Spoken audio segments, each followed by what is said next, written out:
Good morning, everyone. Mr. Darling's not here quite yet.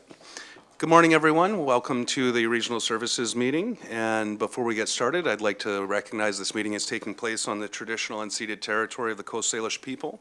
And with that, we'll get the meeting underway.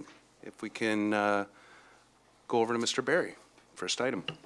Thank you, Mr. Chair. Approval of the agenda. If there's no changes or errors, moved by Director Smith, seconded by Director McGonigal. All those in favor? Opposed? None opposed. Motion carries. Before I begin, I'm sorry, I should have mentioned we have some alternate directors here today. Welcome, Ms. Rosalie Sorry, to your first, I believe, Regional Services meeting.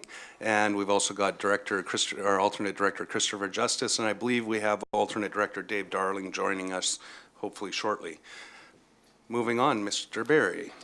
Adoption of the minutes of the Regional Services Committee meeting of February 27th, 2019. Moved by Director Smith. Seconded by Director Sorry. Any discussion on those? Seeing none, all those in favor? Opposed? None opposed. Motion carries. Mr. Barry. No business arising from the minutes. Public input period. So the policy is up on our screens there. Is there anybody who would like to give some input to the committee before we continue on our agenda? Smiling faces in the crowd, but nobody coming to the microphone. We'll move on. Mr. Barry. Delegation number 1, Terry Matten, Cowichan Housing Association, regarding draft Cowichan Attainable Housing Strategy. Good morning, Terry. How are you doing? Good morning, Chair Stone and members of the board. I'm pleased to be here this morning, and I'm well, thank you. How are you? Good, good, thank you. I think we're all a little bit slow on the uptake this morning, but hopefully we'll pick up the pace through your presentation. Thank you. Okay, and just bear with me for one moment while I load this slideshow, and we will be on our way. There. Well, thank you for allowing me to be here today. I'm here also with Chris Hall, Chair of the CHA Board, and Gail Calderwood, also member of the CHA Board. We're very pleased to present to you the Cowichan Attainable Housing Strategy draft and Attainable Housing Strategy background report. As you may recall, a lot has happened in the last year, but a little over a year ago, we came to the CVRD with a proposal for a regional housing service. And we said at that time that by March 31st of 2019, we would come back with an attainable housing strategy that would complement that service, but also to provide a roadmap for the region in terms of meeting affordable housing needs, kind of past as well as in future. And so we have forwarded to you a copy of the draft reports, and I'm just going to briefly give you some highlights this morning. Of course, we don't have time to go through both of these reports in great detail. We'd be more than pleased to spend a concerted portion of time with anyone as a group or individually if that is helpful. And so just to start off, why an attainable housing strategy? I know that we've talked about this a great deal, but just as a reminder, the standard definition of affordable housing is housing that costs 30% or less of a household's gross income. It's a rather a blunt measure and doesn't talk a lot about quality and different needs. So attainable housing acknowledges the range of housing options and suggests that ideally community members should have the opportunity to move across the housing continuum to find housing that's most appropriate and best suited to their needs. And again, we've spoken at great length about the need for affordable housing in the communities of the region. We know that we have a gap, we have a backlog of need of affordable housing that is quite significant. And we know that our communities are going to grow into the future and that we need to plan for affordable housing needs. The background report, again, lays out in great detail all of the data that supports this, as well as the feedback from community consultations across the region. Between 600 and 650 people took part in those consultations that ended up with a series of workshops to actually workshop the attainable housing strategy. And so we're very grateful to all the input that we received. Our thanks as well to the Cowichan Coalition, the Regional Affordable Housing Committee that worked hard over the past year to provide input and oversight into this process, the Community Health Network, the CVRD, and Vancity also provided some funding for this project. And then finally, as you are aware, Social Planning Cowichan contributed to this report by way of conducting community consultations and gathering background data. So many people are in need of affordable housing across the region, and as you can see from this diversity, there is affordable housing is a complex issue, and so many different types to serve many different people. The vision for this attainable housing strategy is that all citizens have appropriate affordable housing and feel a sense of belonging in their community. Again, housing going beyond just the bricks and mortar to create healthy communities. The draft strategy lays out an aim. It focuses on people rather than focusing on units, because we know that, again, the diversity of need across the region and communities. And as well, I want to highlight that in our consultations with communities around the region, we heard fairly strongly that local planning, local targets, and local expertise is going to be essential. So we focused this aim on people, and that is to bring 1,000 households out of core housing need over the next 5 years. And we know that this is going to require actions across all sectors and across the spectrum of affordable housing. We know that we need to increase our stock. We know that we need to maintain the stock of rental that we have. We know that critical to this whole plan are housing supports, looking at housing first approaches, making sure that people can get housing and maintain their housing, so that support system. And we know that we need to look into innovative affordable ownership. The job of creating affordable housing, many of you have seen this little diagram before. I like to present it wherever I go because we know that the job of developing affordable housing is enormous and takes years. And an organization just starting out with little or no knowledge has a big road ahead of them. What the draft attainable housing strategy sets out is an aim to bring 1,000 households out of core housing need through actions across all sectors, working locally. And I want to highlight that what we have heard and what we have learned with our research, is that it's critical for us to build a system and a foundation from which to work, so that we can continually monitor and assess and work into the future. So we need to develop a community housing sector with the capacity to assess, plan, and monitor housing needs going forward. We have outlined 4 broad objectives. The how of this is incredibly important. We know that we need units. We know that we need supports. We know that we need affordable ownership. How do we actually do this? And when we looked across the province at other best practices, when we met with communities, the first broad objective that was spoke to quite loudly was to build the capacity of our communities to be able to undertake this task. And that means to enhance the ability of us all to know how to do this. The regional service, the Regional Housing Service will play a role in this through its proposed project development fund and capital funding to support businesses, nonprofits, cooperatives, social enterprise, and housing organizations to continually have data and analysis that tells us where we are and where we're going, an information hub for best practices, and here again, homelessness prevention and supports, and ongoing evaluation and monitoring. The next broad objective that was spoken to quite loudly was partnerships and collaboration.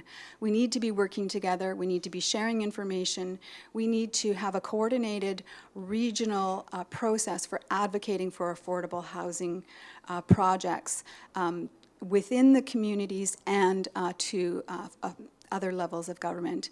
And as part of this, we see the Cowichan Coalition as playing an important role. Community engagement, awareness, and advocacy. Sharing information within and between organizations is one thing, but we also need to be working locally with communities to provide information and education to promote affordable housing development. This is a key element that, that we and other communities as well have identified. And again, to participate at provincial and national levels so that the work of Cowichan and the needs of Cowichan are on the map and are being heard.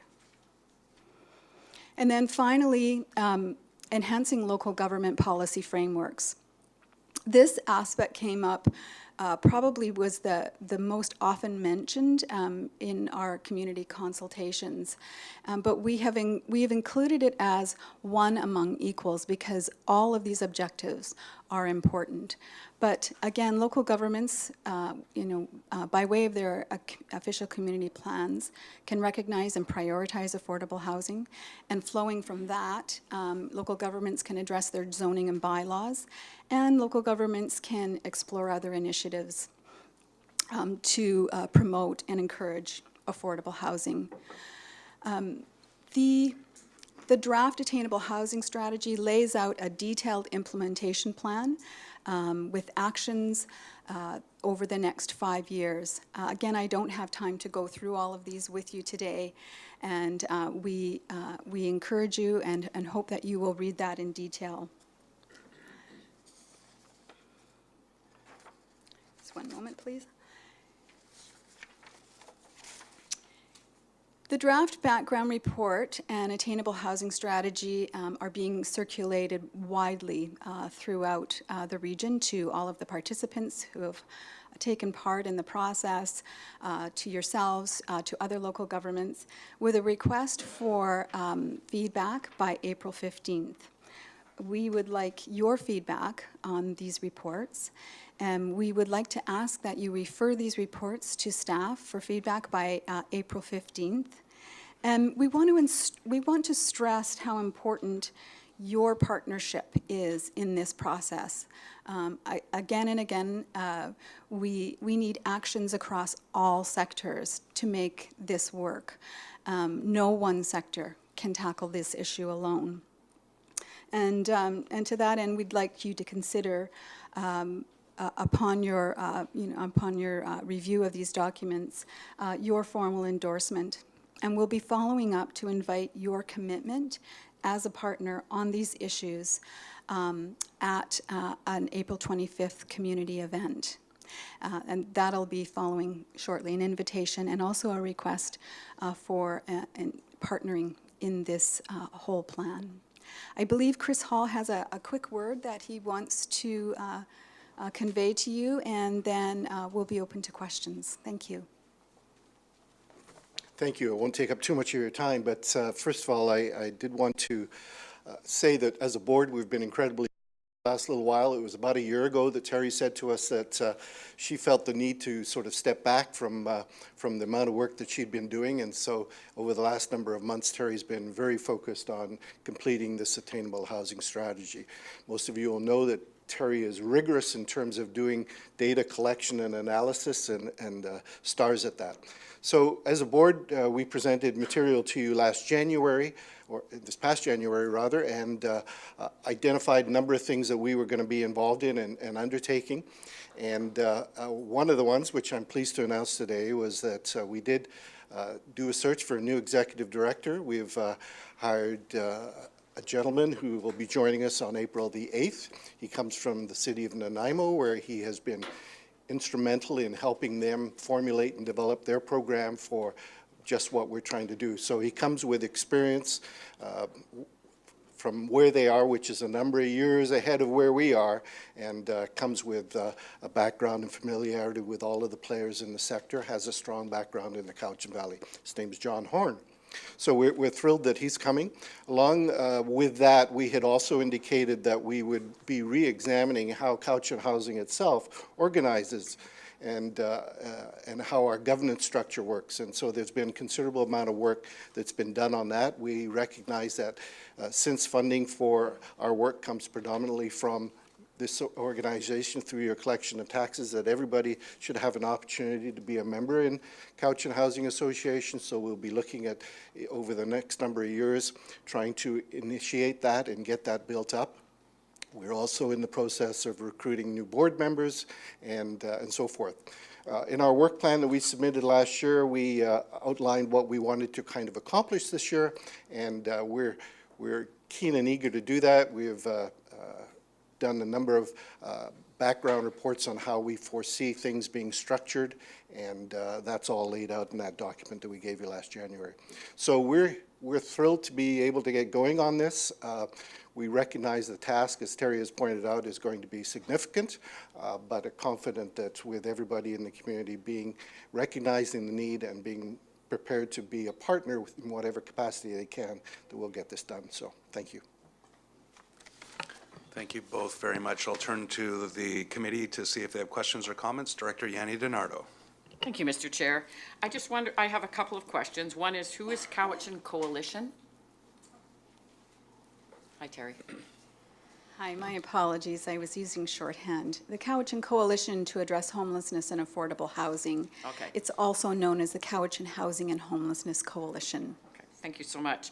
And then what I noticed in my community and the job that I do, I had spoken to one of my members, and she lives in a development that a developer has taken, and it costs her $600 a month, because this particular developer does low-income housing, which is in Cobble Hill, which I was really surprised, because with working with our community plans, which we've done in Area D, we've said that secondary suites, carriage homes, they're all allowed now, but they're renting for $1,800 a month.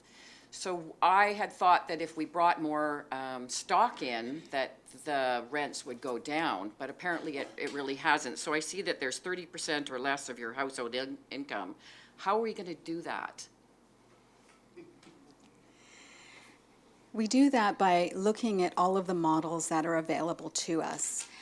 We know that market housing rents at market values, but we also have the option of looking at non-market housing, non-profit housing, and that's a whole different model. It's funded differently, and it rents out differently. Yeah. Thank you. Thank you, Director Justice. Thank you, Mr. Chair. Through you to Ms. Matten. I'm just curious about the geographical distribution of core housing need. I see in the draft plan that there's a bar chart showing the percentage of households paying more than 30% in various areas within the CVRD, but are there any other generalities you can share with us about how this need is distributed within the CVRD?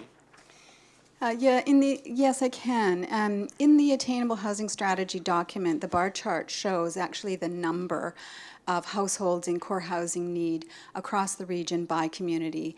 And of course it shows, because North Cowichan has the highest population, it shows the highest number of households, over 800, in core housing need in that area.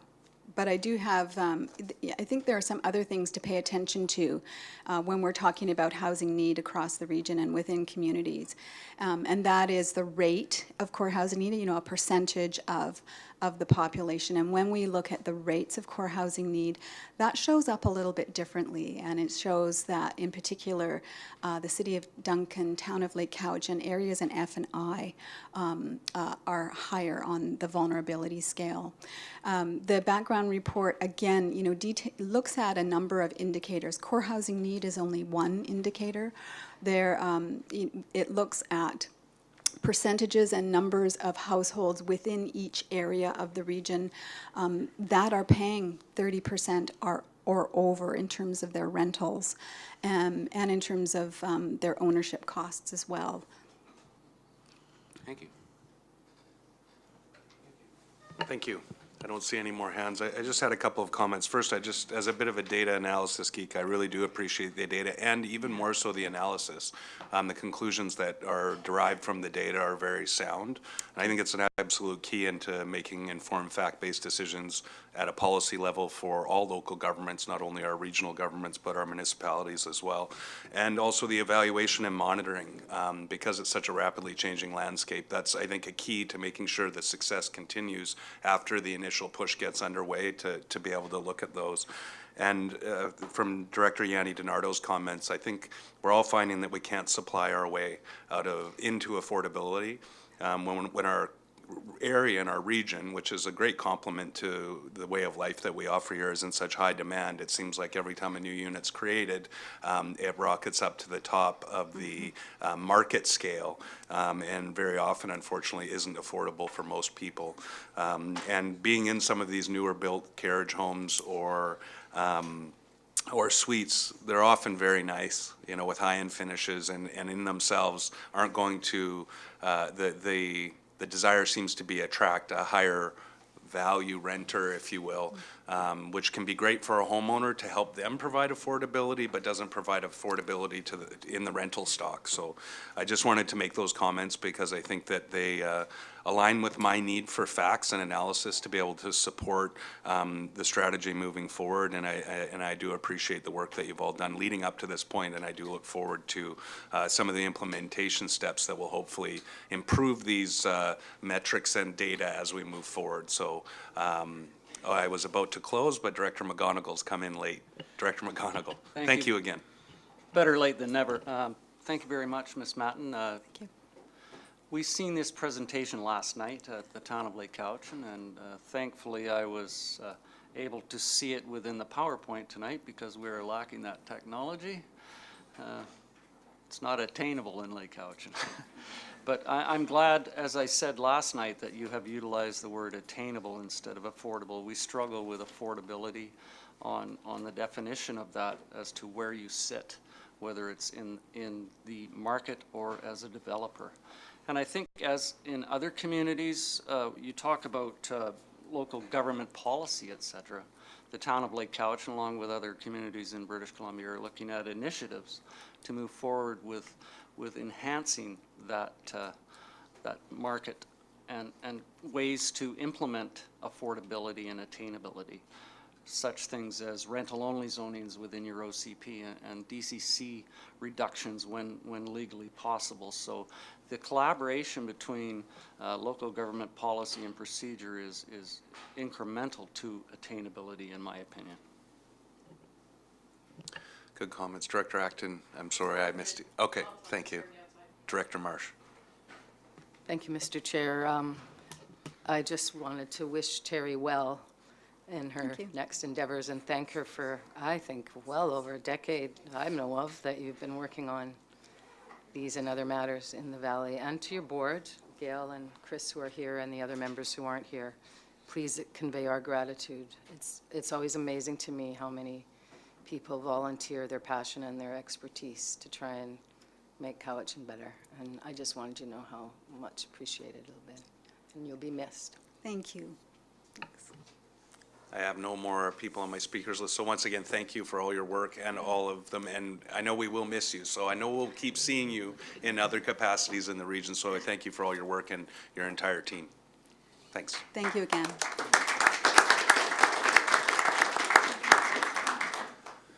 Mr. Barry. The second delegation, Mr. Chair, Brian Roberts, Cowichan Energy Alternative Society, regarding an update on the community services and programs provided by Cowichan Energy Alternative Society. Thank you. Welcome, Mr. Roberts and your team, and I'll give you a couple minutes to get switched over. Good morning. Do you Thanks so prefer much. questions throughout the presentation or save them to the end if possible? Okay, is my presentation going to be on here, or do I have to load it? Okay. If they're going to load it, you can sneak up and talk to Chris.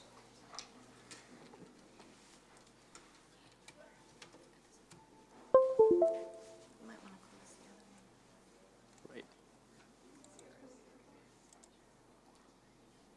This one? Yes, that's the one. Thank you.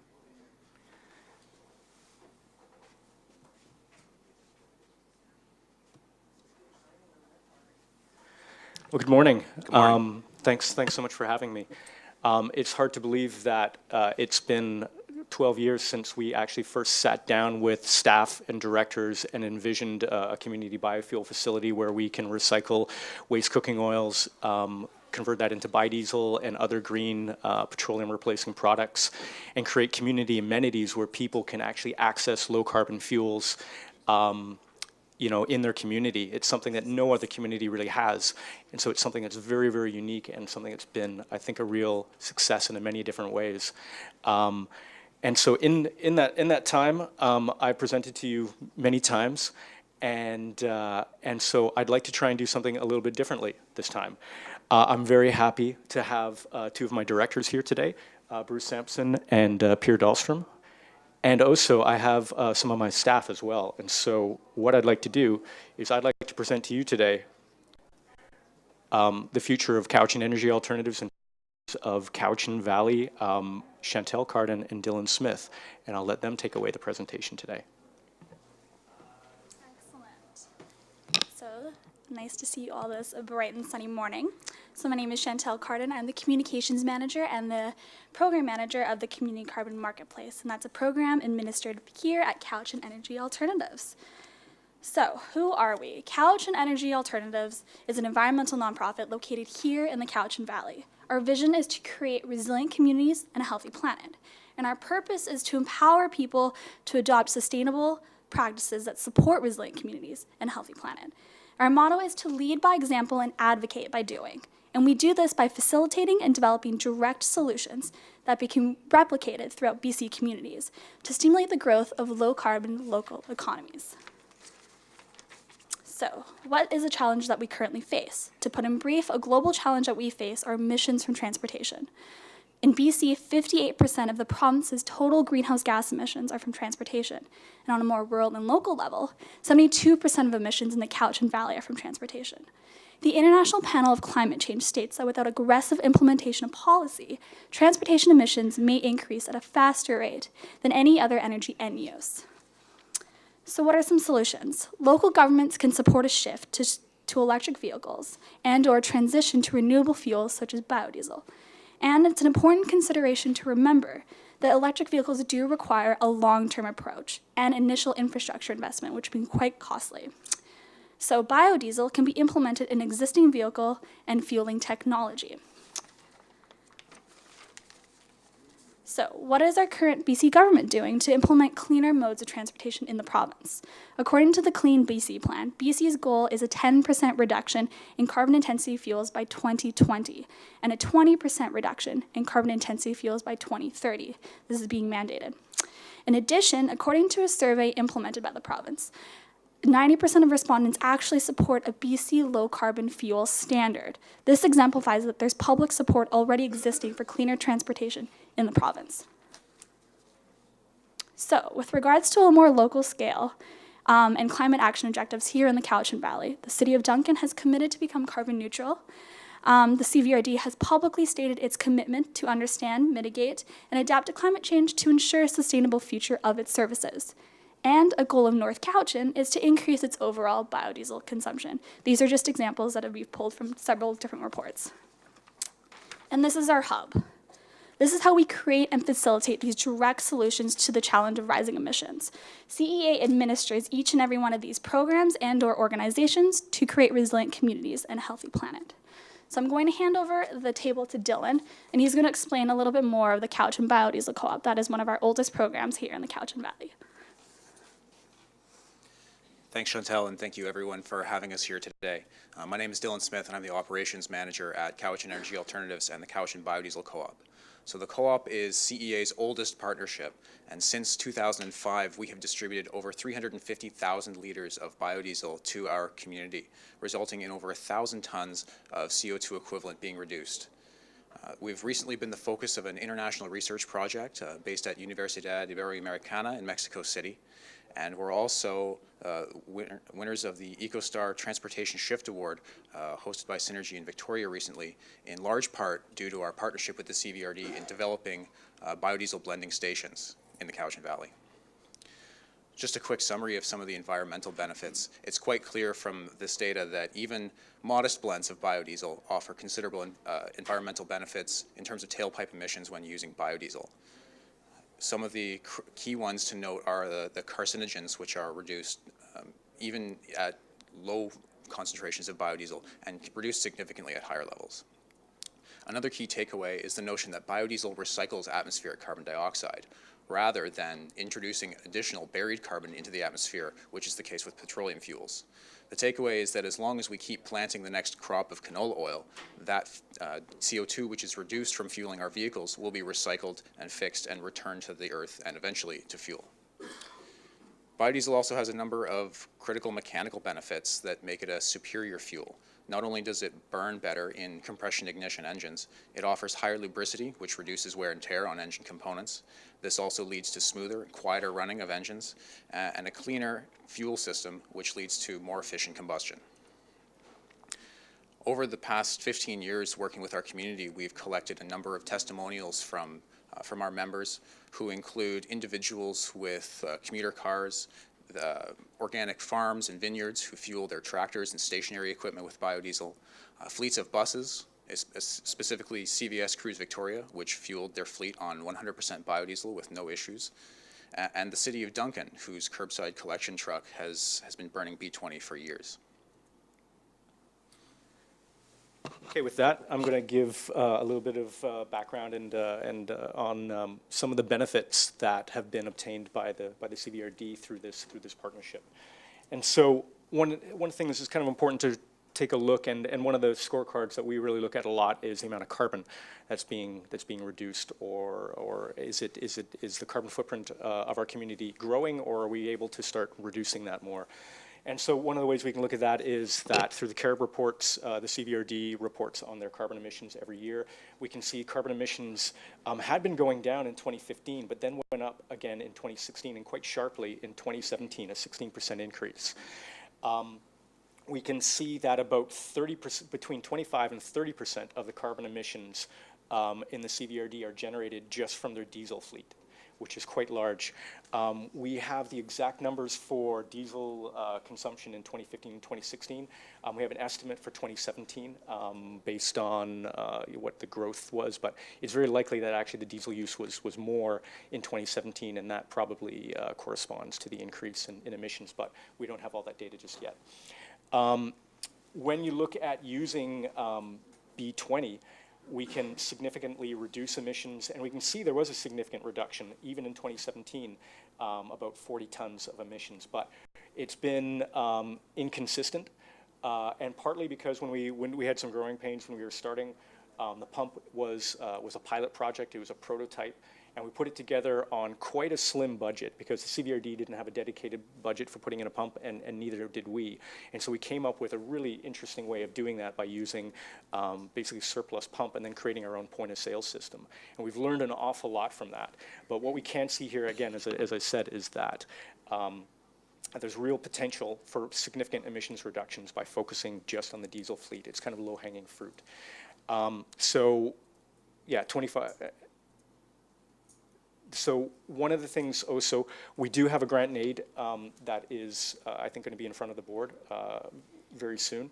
One of the things that we want to do is to, now that we've learned so much from having put together this prototype, we have a proposal to actually upgrade the facility. We've gone now to our Green and Go version 2.0 from all the things we've learned, and it's something that will be much more easily accessible, because there'll be a credit card reader for the public to be able to use it. And also there is, so that means that people driving by can try it, and they don't have to go through a lengthy process to join the co-op. But also it'll be much more dependable, let's just say that. Although it is working well right now, the pump, what we want to do is learn from what we've, from the past. And if we can upgrade it now with a small investment, then we'll secure its use into the future. So looking at some of the financial benefits, and obviously there are some assumptions here, but from a CVRD staff report in 2016, we saw that when the pump was down, that it took half an hour for drivers to go off-site to be able to fuel at another card block. So having this infrastructure, having this amenity on the site is not just a benefit to the public, it's also a benefit to the CVRD. So if we looked at just, say, all the different fills, because we know how much diesel is used and how many times the drivers fill up there. And if we just used an estimate for a driver's wage of $25 an hour, then the amount of time saved just in wages is $10,000 per year. And if we go up to a $40 wage for drivers, then that's $16,000 per year. If we look at the average amount of fills and we look at the total volume of diesel used, if that entire volume is being filled up at the pump, you now get a bulk saving because now you're not going to a card lock where you're buying each time, you're filling up every time the driver goes. You're actually buying in bulk because you have your own infrastructure on site, and you're saving between 7 cents to 15 cents. And at one time, there's a 30 cent a liter savings just by buying it bulk. So if we look at that and we look at the total diesel use, there's potentially $7,000 to $15,000 a year of savings there. And then if we look at the carbon reductions of just B20 use, there's another $1,500. If we increase it to B50 use, there's nearly $4,000, and that's from valuing carbon at $25 a ton. So what we see here is that a total saved is between $18,000 in scenario 1 to $35,000 per year. And that's not including a 2 cent a liter surcharge that the CVRD puts on sales to the public to put into a maintenance fund for the pump. So looking at this again, the CVRD initially invested in infrastructure around $67,000. Cowichan Energy Alternatives and the co-op invested around $80,000. There have been some ongoing maintenance costs, but those haven't been included here. What we do see here is that based on scenario 1, the payback was about 3.6 years, and that has now been paid back since the pump went into full operation in 2015. And then years for payback in scenario 2 would be basically it's already been paid back, and now you're generating between $18,000 to $35,000 in savings that's to your bottom line every year from having that infrastructure, that amenity there. That said, I'd like to hand the mic back to Dylan. Thanks, Brian. So the Green and Go blending station obviously offers a number of mechanical benefits. It offers reliable access to high quality, locally sourced fuels, and it will hopefully lead us to successfully generating some more grant and aid revenue to increase the reliability and the accessibility to the public.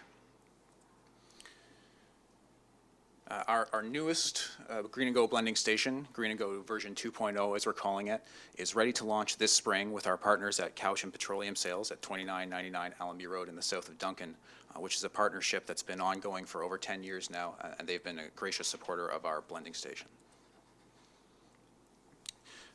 The new blending station has already received considerable support from local governments, including a letter of support from the City of Duncan, a letter of support from Area E Director Allison Nicholson, a financial contribution from the District of North Cowichan, and a survey also indicates that a majority of CVRD citizens are supportive of the construction of a second biodiesel blending station. And I'd just like to say also that due to that support, we were able to secure funding from the province from 2 different sources, one being the Rural Dividend Fund. And just quickly, a few more of our offerings as a nonprofit locally here. The Community Carbon Smart program operates one of the only that we know of local recycling efforts for fats, oils, and greases created from residential sources. So the effort here is to keep these energy-heavy chemicals in circulation and upcycle them rather than seeing them end up in our sewers, creating fatbergs, which ultimately cost a lot of money to remove. We also offer an education program which has opportunities for volunteering for members of the community and also hosts education events in the public as well as tours for students at high schools and universities. We were recently honored as a top 5 finalist for the BC Best Community Impact Award for Small Business BC in the work that we've done to educate and empower our community. Our newest partnership is with Ergo Eco Solutions. Our goal here is to focus on the research and development of novel petroleum replacing chemicals that can be produced from locally upcycled vegetable cooking oil. In our first 2 years of operation with CEA and Ergo, we were able to recycle over 1 million liters of waste cooking oil that otherwise might have been wasted. Our next offerings, things in the pipeline, include non-toxic biodegradable dust suppressant that can be used to keep dust down on gravel roads during water restrictions, as well as paving and form release agents that replace petroleum-derived products. We were recently selected among the top 8 Vancouver Island companies to participate in the Project Zero Incubator program based in Victoria. And Chantal has a little bit to tell you about one of our other initiatives, the Community Carbon Marketplace. Thank you. So the Community Carbon Marketplace, it's an online program for businesses, individuals, and local governments to buy and sell carbon credits generated from greenhouse gas reduction projects, such as biofuels. The marketplace is a solution for businesses to incentivize them to take up the initiative in reducing their carbon footprint. And since 2013, the marketplace has reduced over 6,000 tons of carbon dioxide. So that's the equivalent of taking 1,200 cars off the road for 1 year. And we've worked with several local governments in finding projects within their region for them to support and offset their corporate emissions, thereby stimulating their region's local low-carbon economy. Some of our achievements include carbon neutralizing 7 local governments here in BC, with the first pilot being the City of Duncan, which was awarded the UBCM Climate Action Award. And its current model, the CCM, is actually being studied by a governing body in the country of France to look at incentivizing community emission reduction. And in some of our, next slide, yeah. Some of our observations and conclusions, transportation represents the largest source of emissions that communities have the greatest potential to change. Biodiesel is a carbon reduction solution that can be implemented immediately in existing vehicles. And the BC Low Carbon Fuel Standard is increasing its mandates next year. And using B20 now in fleets, local governments can be ahead of this policy change. And it's important to remember that incentivizing renewable options and projects through programs such as the Community Carbon Marketplace is vital to achieve carbon reductions in the footprints amongst BC communities. Thank you. Thank you. So thank you very much to the CVRD for demonstrating such leadership and vision in this unique part. I don't think, as I started out, I don't think there's any other community that has a partnership like this that's created amenities both, for the local governments, and as I said, we have the City of Duncan also fueling up at this facility now, other fleets, and but it's also an amenity to the public as well. And so thanks so much for helping us to make this positive impact in the Cowichan region over the last 12 years. Thank you. Thank you very much, Chantal, Dylan, and Brian. Dynamic presentation. You're just a little bit over. I was going to cut you off, but you wrapped it up just in time. First, I have Director Yanni DiNardo, and then Director Wilson. Thank you, Mr. Chair. Through you to Brian, I just wanted to ask, I know that quite a few years ago, probably almost 10 years ago, Cowichan Bay had sponsored, and we're really excited about the bin that we have that collects the used oil that's in the village core. And I wonder how you advertise this and how well that's being used, and if that is something that's no longer, if it's being actively used, and how do you advertise, is the 2 questions that I'm asking for our community. Well, it's a good question, and that one in particularly is really being actively used. And it seems like we get a lot from the boat owners as well. Every now and then, we do get the rare motor oil thrown in there, so it is capturing some other things, which we deal with.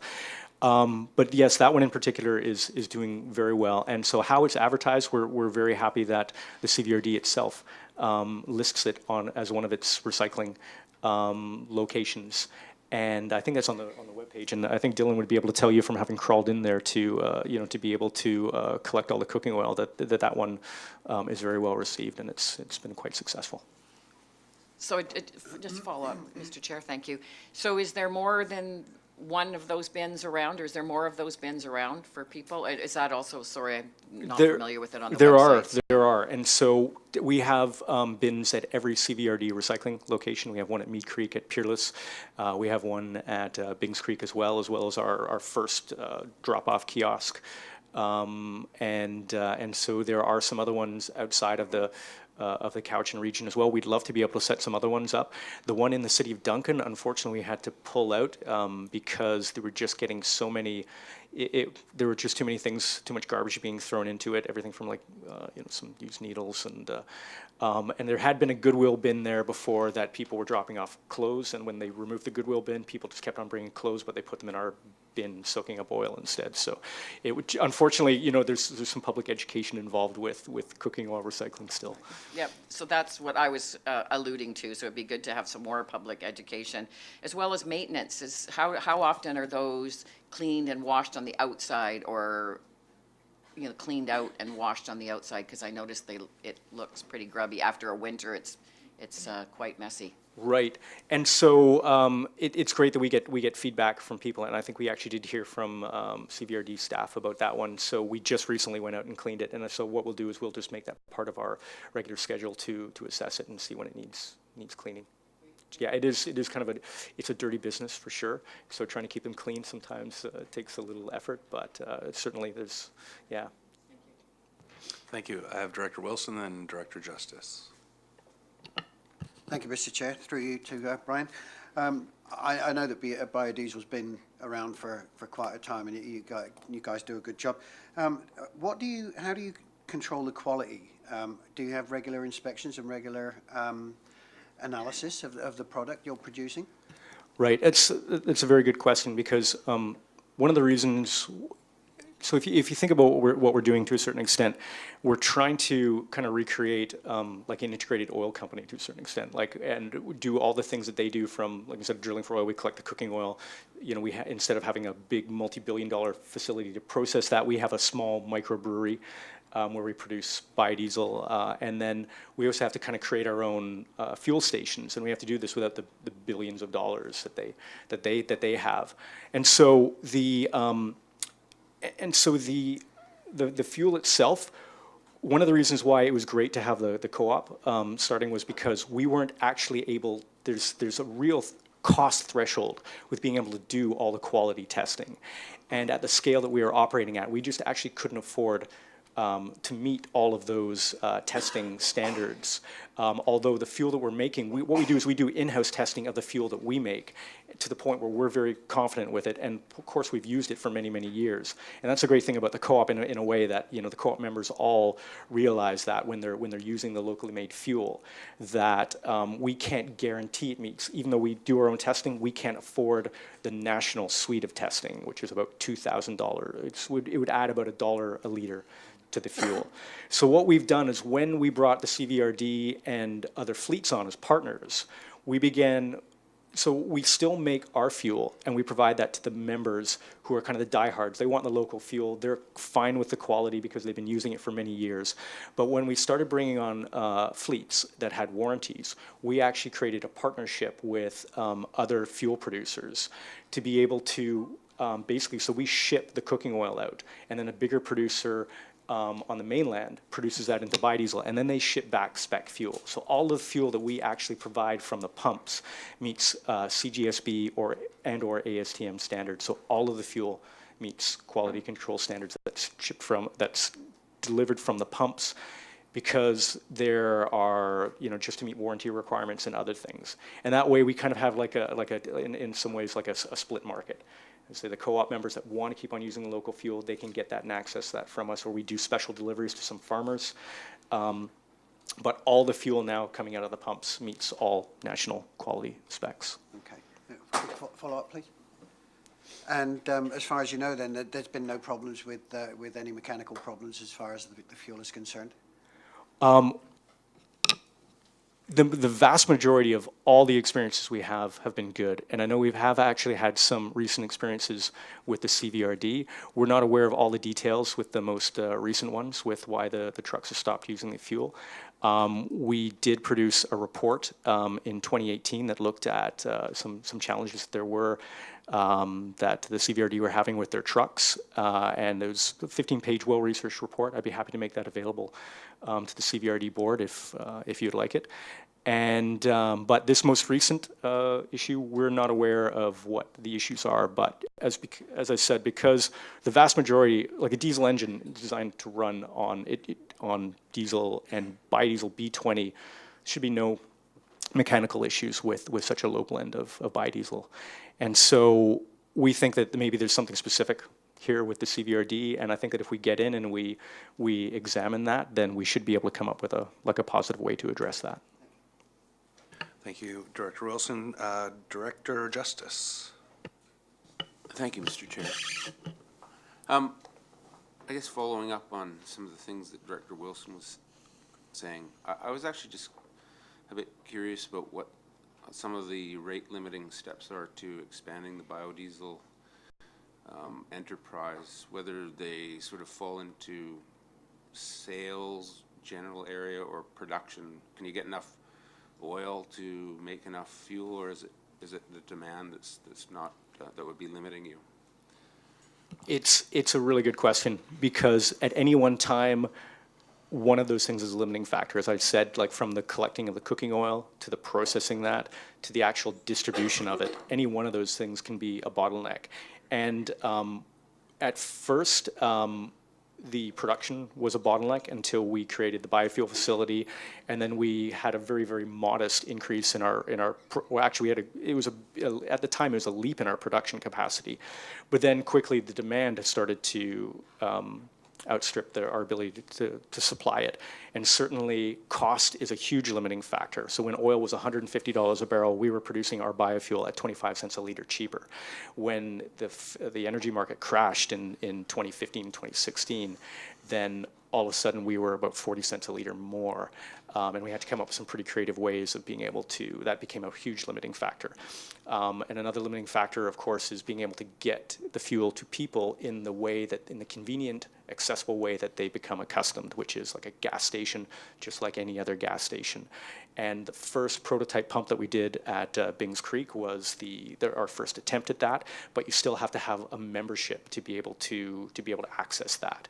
And so going to the version 2.0, which is the grant and aid request that we have in front of you, the idea is that now there are very, very few limitations there. So if you have a credit card, you can access it. The public can access and try it.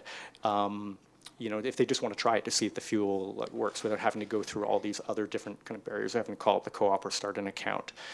And so we're trying to, so each one of those is a barrier at different times. We try to address them differently. Sometimes we go up in leaps and bounds with one, and then the other becomes a barrier. But right now, I would say the biggest barrier still is, for us, is being able to produce it at an affordable rate and be able to meet our basically quality control doing that.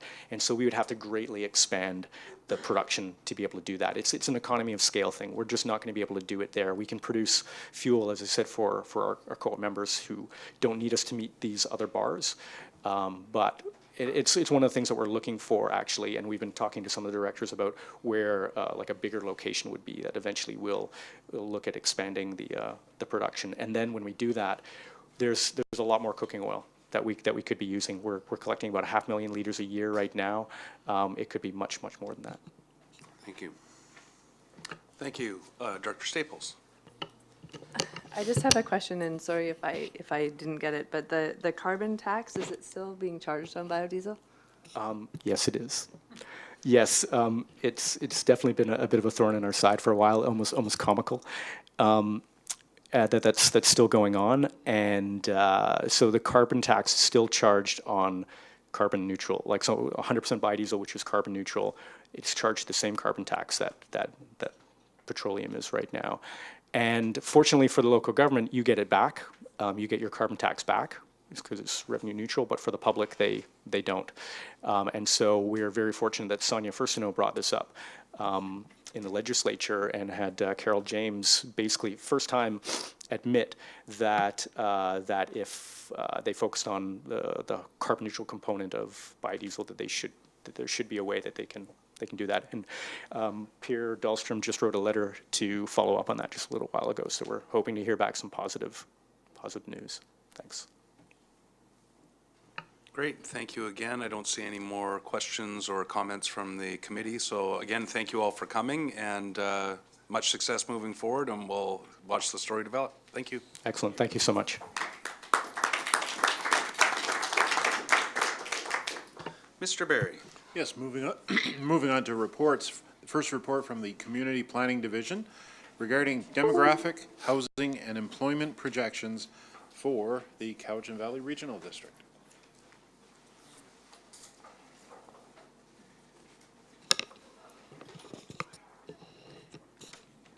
Good morning.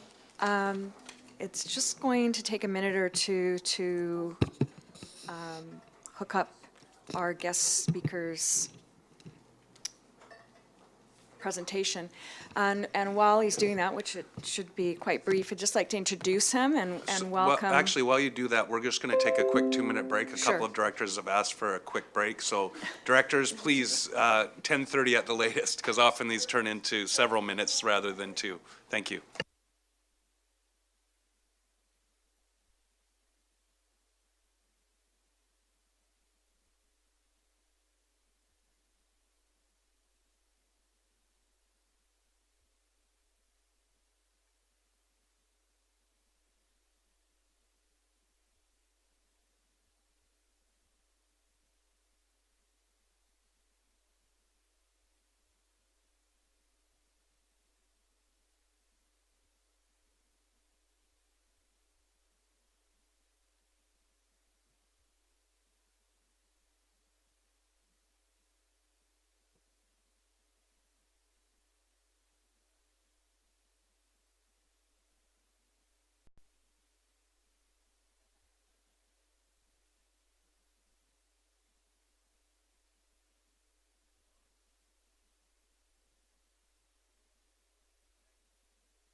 Thank you all for the quick break. 2 minutes always turns into 7 or 8, but we're back. So we'll reconvene on R1 and we'll turn it over to our presenter. Welcome.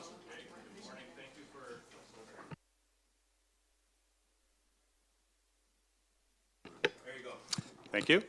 Technology. Thanks for accommodating my schedule and thanks for having me here. My name is Ryan Berlin. I'm a senior economist with Rennie, based out of Vancouver.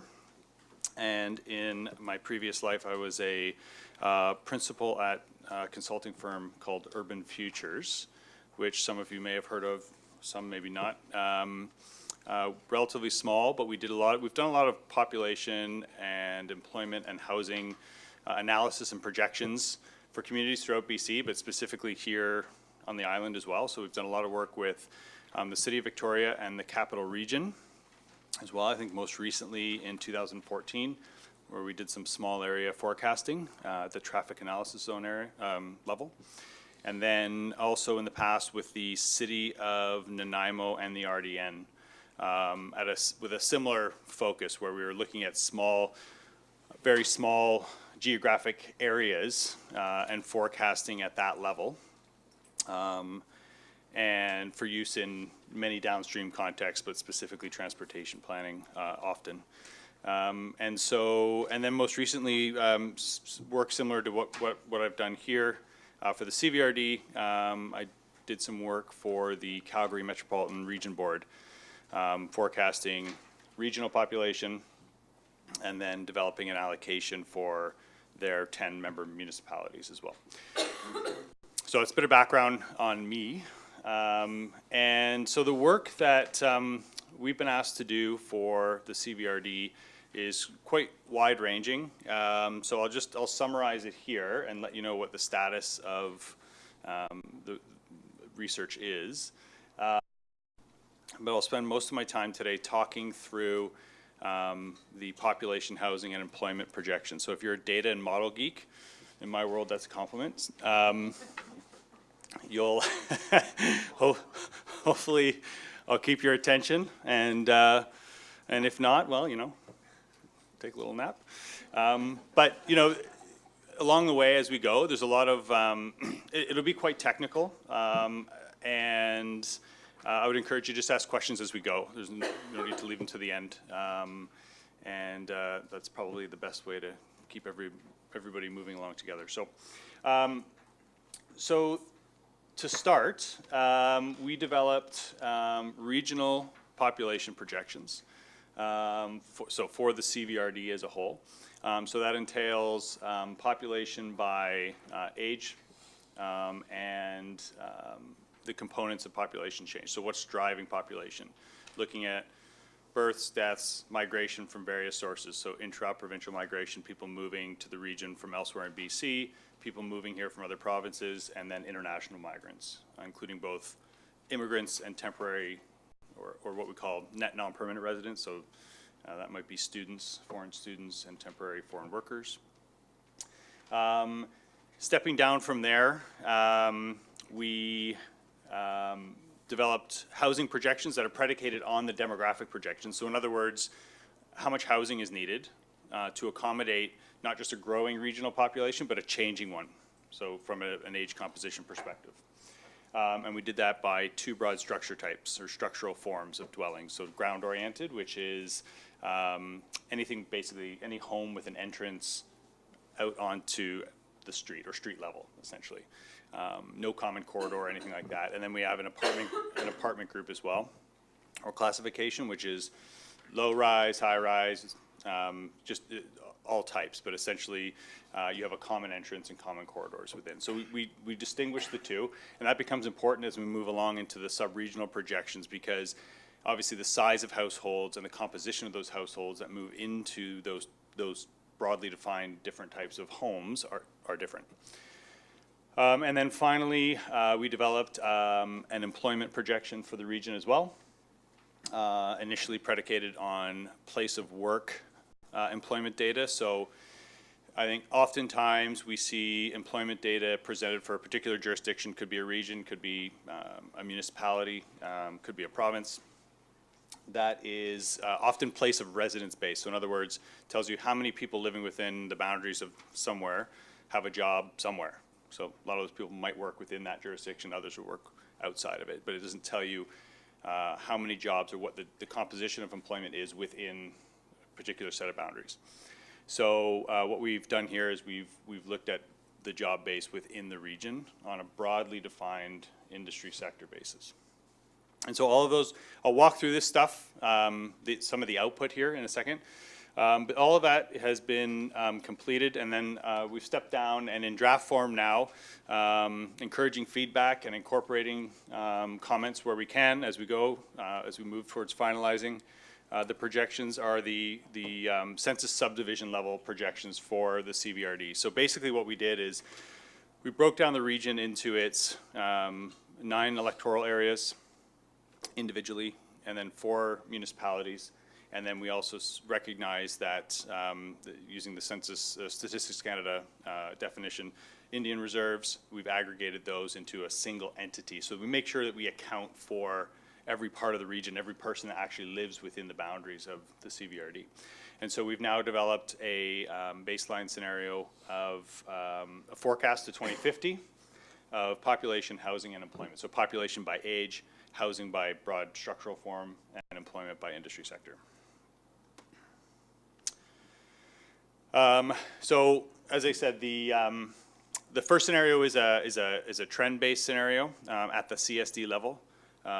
So census subdivision again is just it doesn't differentiate. It's municipalities, electoral areas, Indian reserves. It's that level of focus. So when I say CSD, that's what I'm talking about. So there's a baseline scenario that is predicated on regional trends, but then also historical changes in the various elements that we're forecasting at the local level, at the CSD level. To this point now, we've also developed a second scenario of growth, which essentially it's built off of the baseline scenario. And so what we've done for this one, we've allocated 90% of the growth in population, in housing, population, employment, in the electoral areas, to where the urban containment boundaries cover, or where they span. So it basically represents a reallocation of growth within the region versus the baseline scenario. And so that's also in draft form as well, and we are welcoming feedback on that. And that is in your handout. So those two scenarios summarized at a very high level, so 2017 and 2050. And the change between those 2 years are presented for each scenario in that handout that you have there. You don't have to memorize all the numbers. Sorry, just to quickly interrupt, would you like questions during your presentation sure. or at the end? That's fine, yep. Then Director Marsh. Thank you, Mr. Chair, and thank you. When you were looking at allocation, were you looking at services availability of water for that kind of growth? Not or- for this scenario, but that, we have 2 more scenarios that we're going to run as well.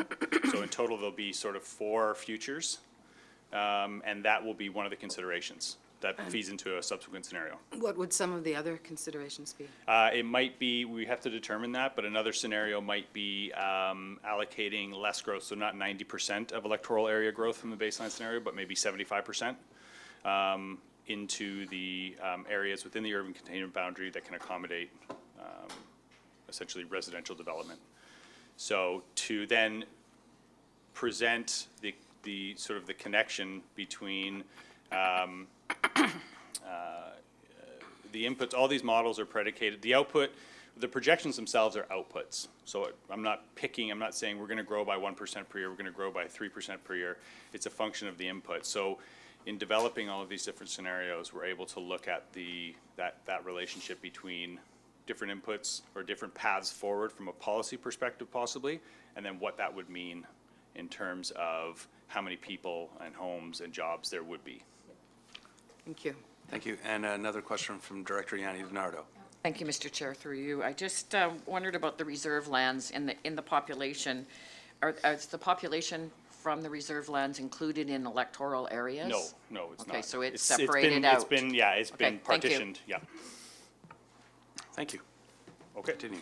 So then a couple of other elements as well that we were asked to pull for and analyze, and all of this will be formalized in two reports. One will be a technical document where all assumptions, data are presented at a very detailed level, and it won't be for your average consumer. But it will be there to help if anyone needs that that level of information to help to understand where the projections came from. That'll be there, and then we'll have another report that'll be more consumer friendly, let's say, less technical, that will describe and analyze some of the projections. But as part of that too, we're looking at commuting flows. So that is to say the connection between where people live and where they work, obviously, at the individual CSD level within the region. And then also as part of the a yet to be produced housing needs report, looking to pull together data and analysis around required elements such as household income, comparative economic advantages within the region, and then core housing needs as well, which I know Terry has done a lot of work on as well.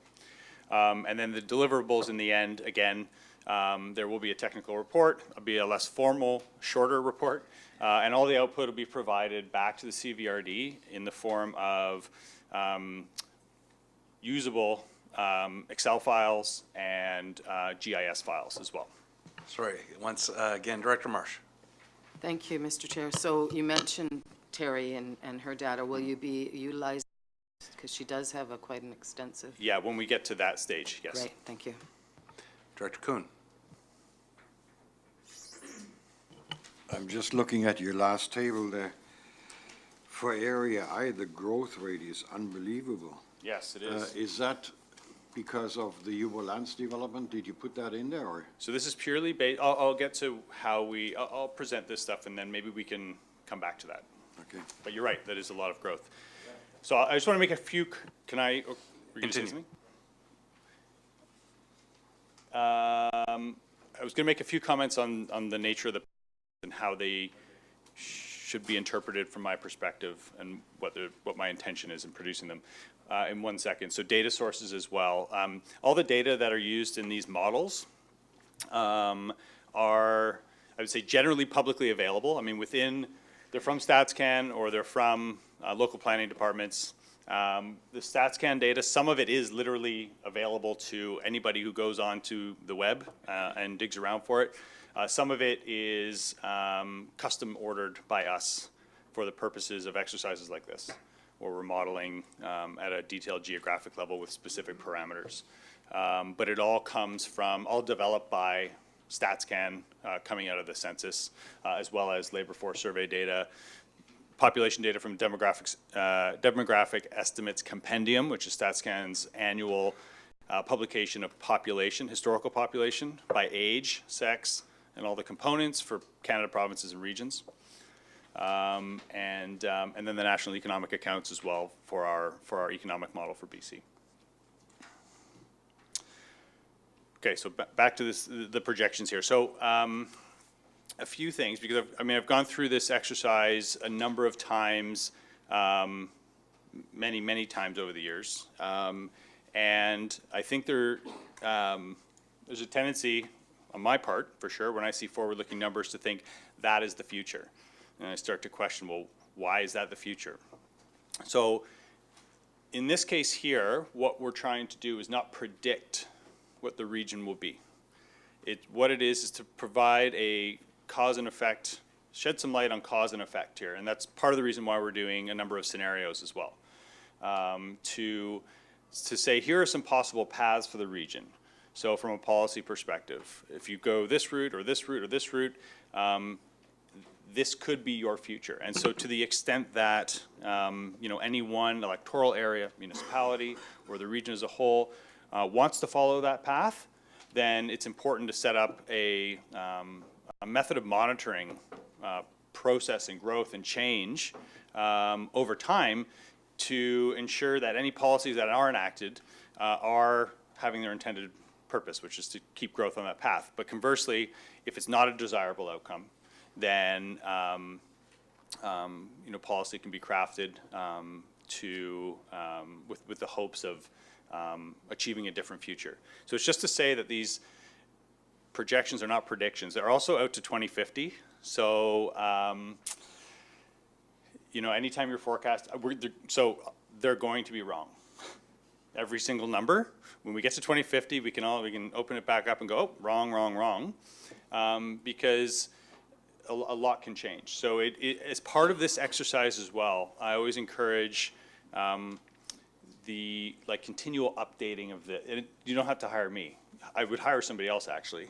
5 years down the line, when there's another set of census data, you can rebase, have a different, perspective on the future, and constantly revisit these scenarios. This isn't something that's meant to be set in stone from today until the year 2050. And again, just looking at, I think when there's a lot of data presented on a page, there's a tendency to, because of the level of specificity, it almost implies a level of certainty or importance, and it's not. I could round those numbers. It doesn't matter if there are 51, 35 to 44-year-olds in 2048, or there's 50, or there's 45. I mean, it's meant to be indicative of directions of change and reflecting all of the underlying dynamics that we think are important as a region evolves. Also, the projections, you wouldn't see that in the handout that you have here, but you'll see it in some of the charts. The projections are not cyclical, so we're not forecasting economic cycles and ebbs and flows in migration in particular years. So when you see the historical data chalked up against projections, and this is often the case, you'll see a lot of cyclicality in the historical data, but then you'll see a lot of, it almost looks like stability going forward. And again, that's going back to point 2. It's not to say in any one year that's going to be the number, but it's to say that that's where we think on average something will be, whether it's employment growth or it's interprovincial migration. And so, but in reality, there'll be cycles around these forecasts. And again, I mentioned this earlier, but the projections are an output. In contrast to what we'll see in some planning documents, where alternative futures are considered based on different rates of population growth, but that itself is not predicated on anything. It's just to say, here we're going to create an envelope of growth and let's plan for that. But in this case here, they're purely a function of what we put in. And then just finally here, I think one of the great things about this whole process of modeling change and considering all of the dynamics within the region are that we have the ability right now to test the implications of different trajectories or different assumptions about the future, and to see what that actually means. And so it's a great opportunity now as we develop the final 2 scenarios, particularly to see what the various inputs can yield in terms of a future for the CVRD. Any questions before I go into some of the methodology here? And yeah, Go ahead. I don't see any hands, but. okay. I was just going to say, I'm also emphasizing process here quite a lot, because I think it's important to, it's not really possible to understand the output without understanding the process, so I am spending some time on this. The methodology that we use to forecast is essentially hierarchical and nested. So in other words, if we're forecasting population change at a regional level, anywhere, CVRD or Metro Vancouver or wherever, we always have an outlook for the parent geography above that. So in the CVRD's case, we look at changes in BC. What's driving population change in BC? What are trends in fertility rates, life expectancy, interprovincial migration, international migration? Because when we talk about it, those people all have to be somewhere within the province at some point. So, and as part of that, then we also step up and we consider what's happening at the national level. And that's particularly, I would say, relevant now in today, because the federal government has recently, as of a year and a half ago, implemented new elevated immigration targets. up to 350,000 immigrants nationally by 2021. You can say, oh, well, you know, immigration doesn't drive this region's population.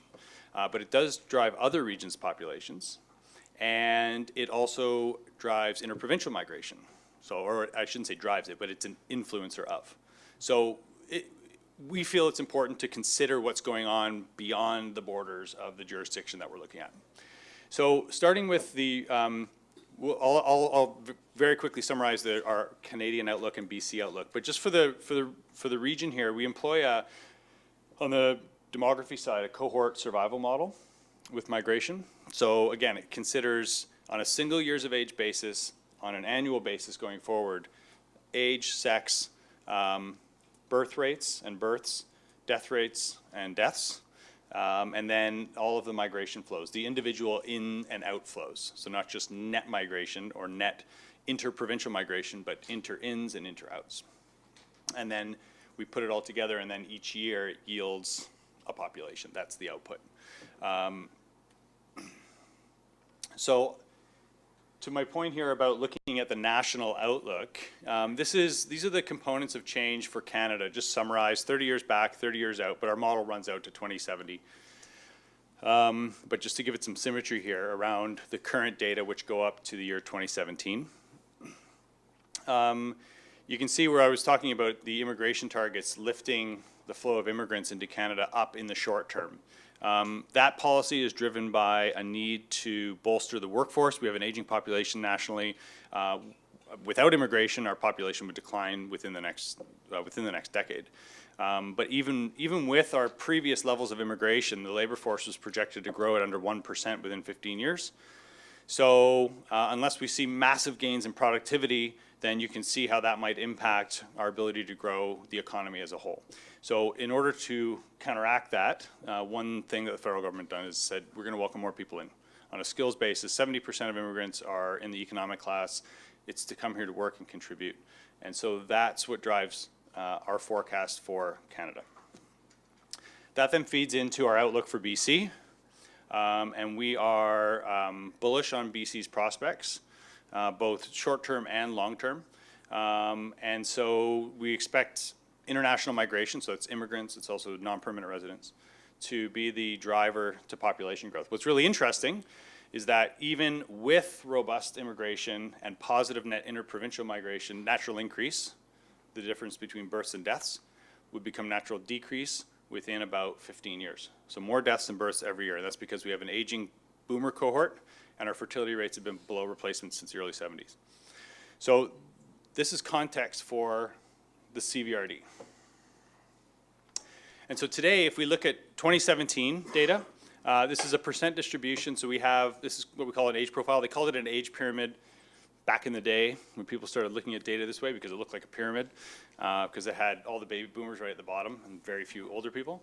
And now it looks like various species of shrubs. So we call it an age profile, and it's 100% of the population there for the Cowichan Valley is in that dark gray. Males to the right, females to the left, and then single years of age up to 90 plus on the vertical axis. And I do a percent distribution because then it allows me to directly compare it to BC's population. And you can see where the big differences are, that in that 50 plus population, this region has a much larger proportion of its population. It's missing that working age segment. Right, that prime working age segment that is present in BC as a whole, driven by the metro areas like Vancouver. On a numerical basis, you can see it a little more clearly here, just broad buckets of, the under 25, so most of them might be in school, 65 plus, and the prime working ages of 25 to 64. So a much smaller working age population, pool of potential labor, and then a 1/3 larger 65 plus population in terms of its share. So this is not news to you, but there it is on a slide. So in looking forward for the CVRD, backward and forward, this is our forecast for the region, predicated on everything that I described to you to this point. And you can see there's a lot of cyclicality in the historical data, and going forward, we see a lot more stability, at least on the chart. But I think the big thing here is that without migration, this region would be shrinking.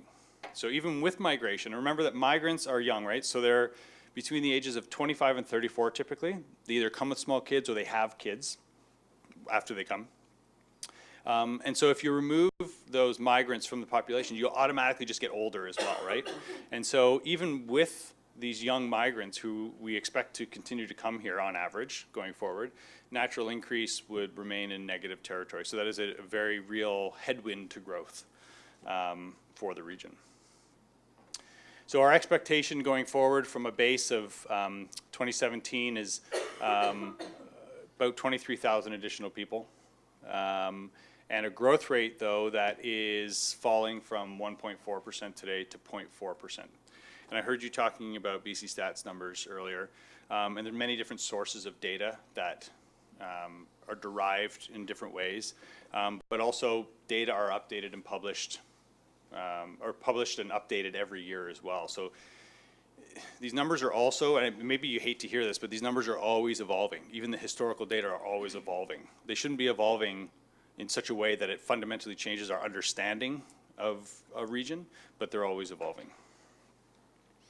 And so in terms of the net additions going forward, we expect it to taper off over time as, again, natural increase acts as a headwind to growth. And so there's the population again. You saw this earlier, but this is the actual number of people in the region in 2017. And then that's what it would look like in 2050, if the future that we envision, the assumptions that we've made about stable to declining fertility rates, increasing life expectancies, that kind of thing, if those things materialize.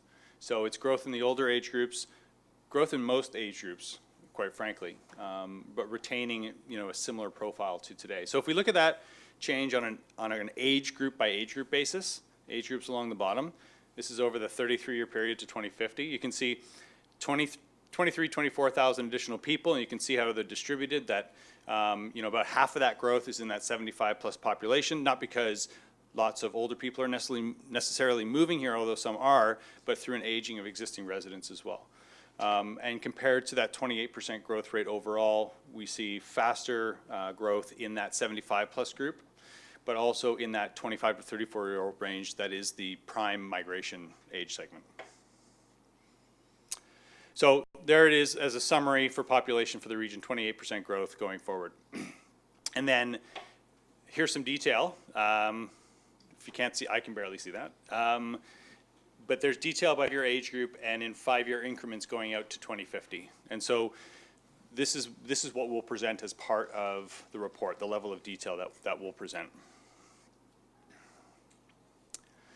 So from that regional population, what we do then is we step into housing. We say, well, if this many people are going to live here, well, they have housing needs. And so we use a household maintainer rate approach, which is fairly standard. It's not more right or more wrong than any other way, but it basically is based on census data that shows the percentage of people in an age group who are head of their household. So we can use those rates applied to a changing population, growing and aging, to derive what their potential need for housing is. So these are the maintainer rates, total maintainer rates from the census 2016 for the CVRD. Distinct life cycle pattern. So you can see 1% of 15 to 19-year-olds are head of their own household. The rest are living with mom and dad, right? Some of them for a very long time after that as well. But then over the next 15 years, you can see that the maintainer rate, if they held constant, would go from 1% up to 48%. So if you imagine there were 100 15 to 19-year-olds in your base year, and all we did is just track them over a 15-year period, and we didn't add anyone or subtract anyone, their housing demand or their housing need would go from 1 unit to 48 units, right? So that's the impact of housing in that market entry stage of life. And and you can see they stabilize then through that family rearing stage. And then as spouses either break up or someone dies, we see the rates peak a little bit near the end, but they drop off as people move back in with their own kids or into collective and institutional types of dwellings. On a structural form basis for the region, you can see obviously ground-oriented types of housing predominate. Apartments, if we just put them like this so we can see that life cycle pattern, play a larger role for the older population than they do the younger. But obviously it's ground-oriented forms of housing that we see mostly throughout this region. So when we apply those maintainer rates to a changing population by age, it gives us a projection of the number of dwelling units required to house the population. So in this case, 11,000 homes, so 31% growth. So faster growth in your housing stock than your population. Because your population is not just growing, but the age dynamics changing. And then there's a summary table as well. That will be in the final document. So then finally, regional employment. What we've done here again is focus on the jobs that are within the region on an industry-specific basis. So we looked at going back 2016, 11, and 06 census enumerations, the number of jobs in each category in this region as a share of BC. And we developed a separate BC-wide employment model. There are the CVRD's share of employment by industry out of the provincial total. So it's going back 2006 and 2016, and then the red is the projection. So as part of this scenario, what we've said is that recent trends will continue in terms of that shift. It's a shift share approach. So the share of jobs will continue as per the historical trend. And then the employment in each of these sectors will be influenced by our projection for the region as a whole, or for the province as a whole, I'm sorry. And that projection comes out of this methodology, which essentially we have I'll do this very quickly. We have a population model and a model of labor force participation rates, which gives us a projected labor force. So that is the supply of workers that respects and reflects the changing demography of the province.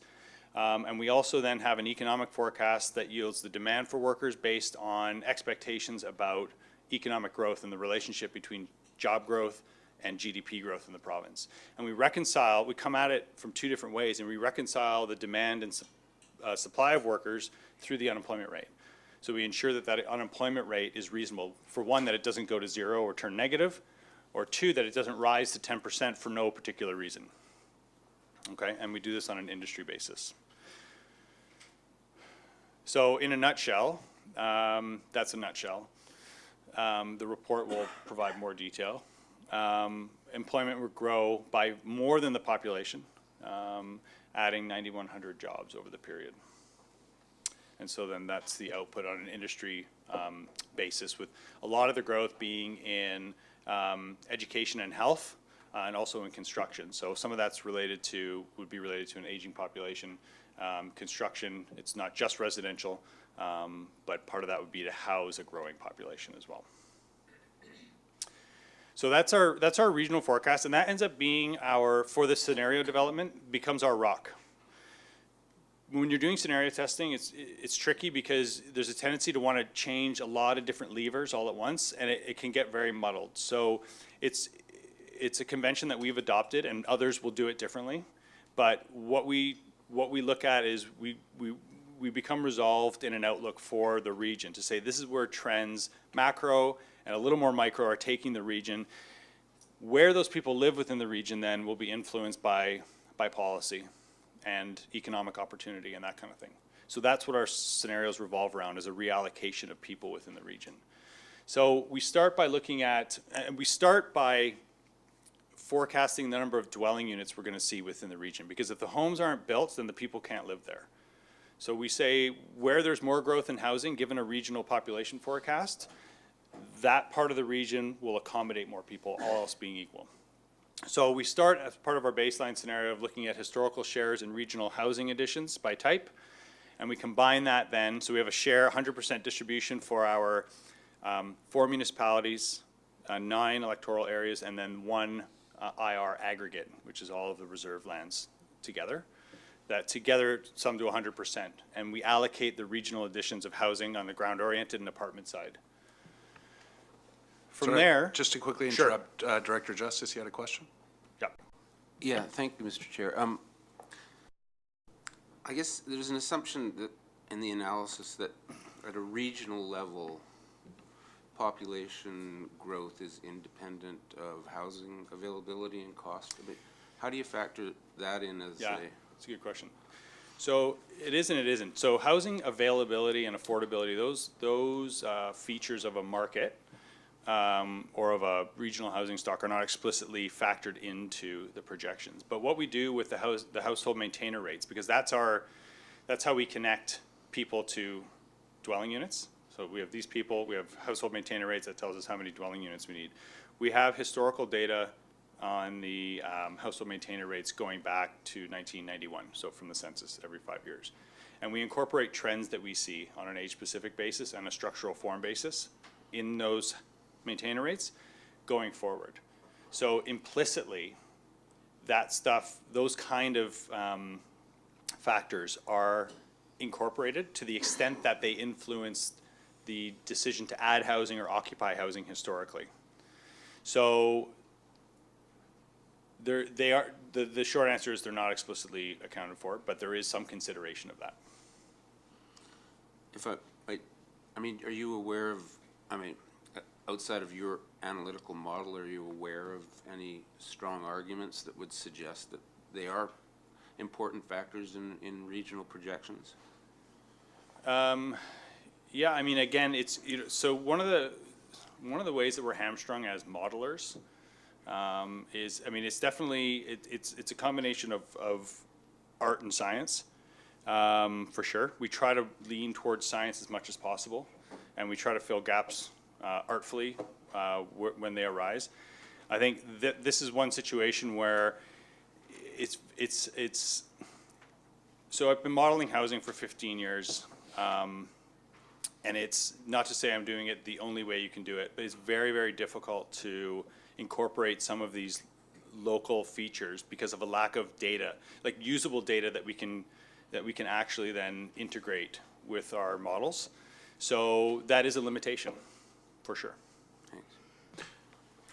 So to follow up on that, not to pull you too far away from the projection, however, this work and the data analysis gives you a view based on sort of historical trends. However, any local government that would change policy dramatically around OCP, for example, that would attract more stock to be built could swing that population growth within the region to that specific area based on policy that. So that's why there's that sort of monitoring and reprojecting 5-10 years down the road. Correct. Yeah. So there's two things. There's one, there can be a reallocation based on changes in local land uses or whatever. But also we're not forecasting strong deviations from trends. So I mean, needless to say, we're not forecasting a war or a major earthquake as part of this. They're very much trend-based forecasts, for better or for worse. But that, yeah, to your point about monitoring, if there is a fundamental change in the mentality of the board, or changes to the urban containment boundaries, or the extent of servicing, that's dramatic, that can actually, you might see changes locally within the region, but you can also, at some point that can influence the regional outlook as well. So back to the CSD level, we've now put, as part of the baseline scenario, we've put housing down on the ground and we need to fill it up. So this is where some of the custom data comes in, and we order, as part of our model, we use custom mobility data that looks at population by age and sex, and whether people moved or didn't move into different types of housing, so ground-oriented and apartment, and whether that housing is newly built or existing. Because what that allows us to do then is create differential profiles of people moving into newly added homes. And again, what we see is with ground-oriented housing, larger households than in apartments. We also see a much more, you see the family in the ground-oriented profile. It's the parents are a little bit older, or let's say the household heads are a little bit older, and they've got kids. And in the apartment stock, you get a bit of a very old bump at the top, but then it's also a natural entry point for younger people who don't have kids into the housing market. So we account for those differences in the demographics of people that move into newly constructed homes. And we populate those homes. So the model runs annually going forward out to 2050. We populate the new additions each year in each electoral area and municipality in the IR aggregate. And we kill some people through the application of mortality rates. And some people are born because people have kids. And we also account for turnover in that dwelling stock as well, recognizing that households don't stay in their home forever. So we use, from that same custom tabulation, we can calculate turnover rates and we move people out and move people in. So all of that happens every year for all these electoral areas, and everything resolves with the regional forecast. So it's not, so if you add up all of the 25 to 34-year-olds at the CSD level, you don't get, 50% more than in the region as a whole. So everything reconciles. And then finally for employment, again, looking at the place of work data, for each CSD on an industry basis, we looked at the, so this is part of the baseline scenario. And my guess is your future will not be this baseline scenario, so just keep that in mind as I describe this. But it looks at the CSD level shares of employment out of the region, and we keep that constant going forward and allow the regional projection to drive the local employment projection. And while it seems simplistic, the benefit of it is, one, it's transparent, and two, it retains any local economic advantages that manifest themselves in the employment data going forward. But again, it doesn't account for major shifts in, maybe economic development is looking to attract more films to be shot here.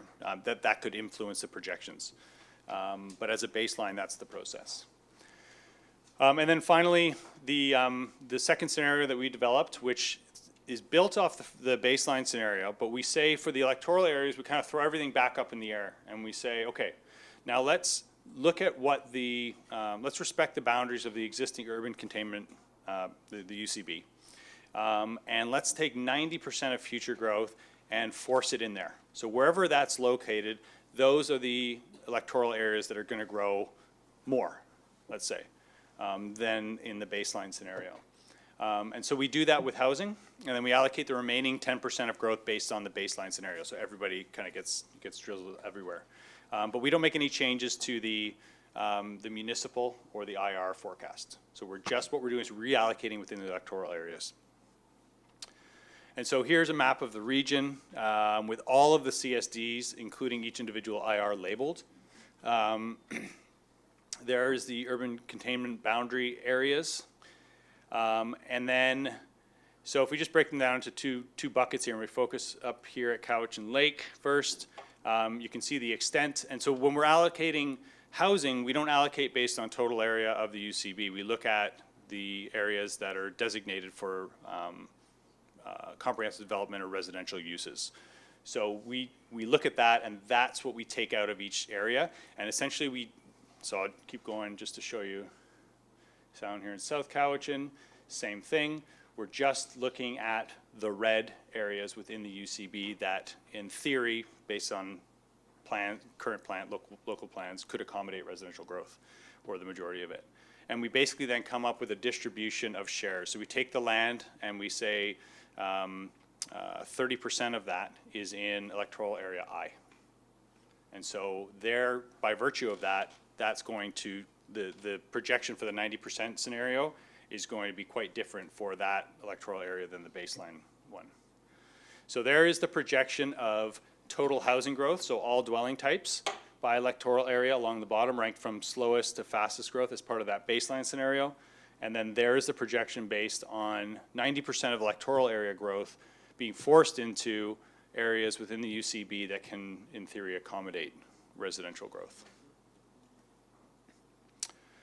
And then population, again, is modeled in exactly the same way as the baseline scenario. So the population is an output from the process. And so if we look at population growth, it follows a similar pattern to the dwelling unit additions. And you'll see, in some cases, if you compare the scenarios, we're adding, we could be adding units to a particular area, but if it's not that many, it might yield a population decline. And that seems a bit strange, but that's where the benefits of the dynamic demographic modeling come into play, because we are accounting for people moving in, moving out, and then the aging of the population and fertility and mortality.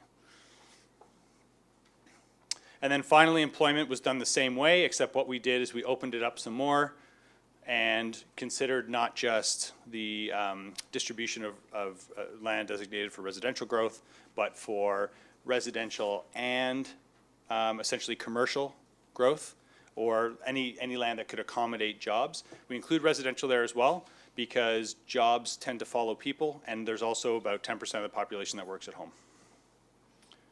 And so baseline population growth versus our scenario 2 growth looks something like that. And so there we are. So that in a, I guess the nutshell is growing, but in a nutshell, that is where we're at right now with these projections. And I'm happy to, oh, sorry, just to wrap up here, and then I'll take any questions. We've got those 2 scenarios, and we're working on 2 more. That'll be based on servicing, extent of servicing, geographic extent, and maybe another lower allocation of growth to the UCVs. So, Great, thank you. Perfect timing, Director Kuhn. Following your charts here, your growth for area I is unbelievable. Now, what did you base that on? Just simply on the land available, or? based on the land designated for residential uses within the UCB, and the share of that relative to all similar lands in the rest of the electoral areas. So for I, that amounts to 30% of the UCB in total in the electoral areas, that with land designated residential. So that's why, I mean, it doesn't mean that that's a future you're going to achieve, but it says, based on this approach, because of the extent of the land that is available for those additions, if that's the express goal to increase density and drive concentrate growth, then this is a possible consequence. Okay, thank you. Thank you. Director Justice and then Director Marsh. Yeah, thank you. Just curious about how this works without factoring in the municipalities, and whether, I would just guess if the municipalities were factored into this, those numbers might look quite different, but maybe I'm completely off on that. Well, it could be, if we're throwing everything back up in the air, Yeah. then it would. But what we've said here is this scenario relative to the baseline scenario considers a very specific change.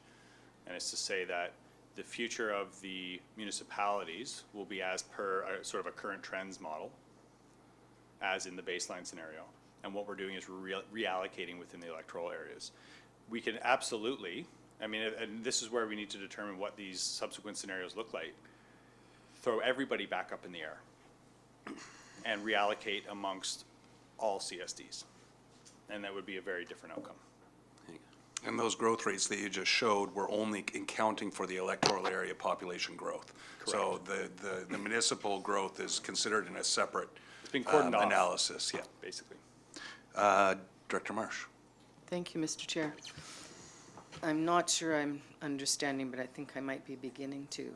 So this data would help the district if they wanted to only have growth occur in urban containment boundaries? That's what this scenario, yes. Yeah, so that's why it looks like one would have a lot of the growth because they haven't utilized all theirs, whereas others, they might be close to built out in their urban containment boundaries, so they wouldn't be allocated as much? Or they don't have as much land, yeah, they don't have as much, essentially as much land. Suitable land, or it's right near a riparian. Oh, okay, so it's like, it looks to me too that it might actually economically assist some of those other areas too, if the growth is allocated there, in terms of making taxes a little bit more equal, at least in the electoral area directives. For sure. There's nothing in, as part of these, that describes a specific policy mechanism for achieving this. Right, it's just one scenario That's right.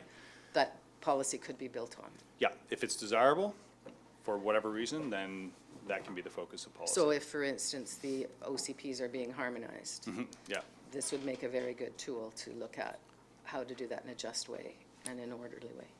correct, in my opinion. Okay, it took me your whole presentation to kind of get that, because I was trying not to nap, because I'm not a geek. sorry. but- No, it's okay. It's just like I'm going like, where is he going? Where is he going? But I think you got me in the end.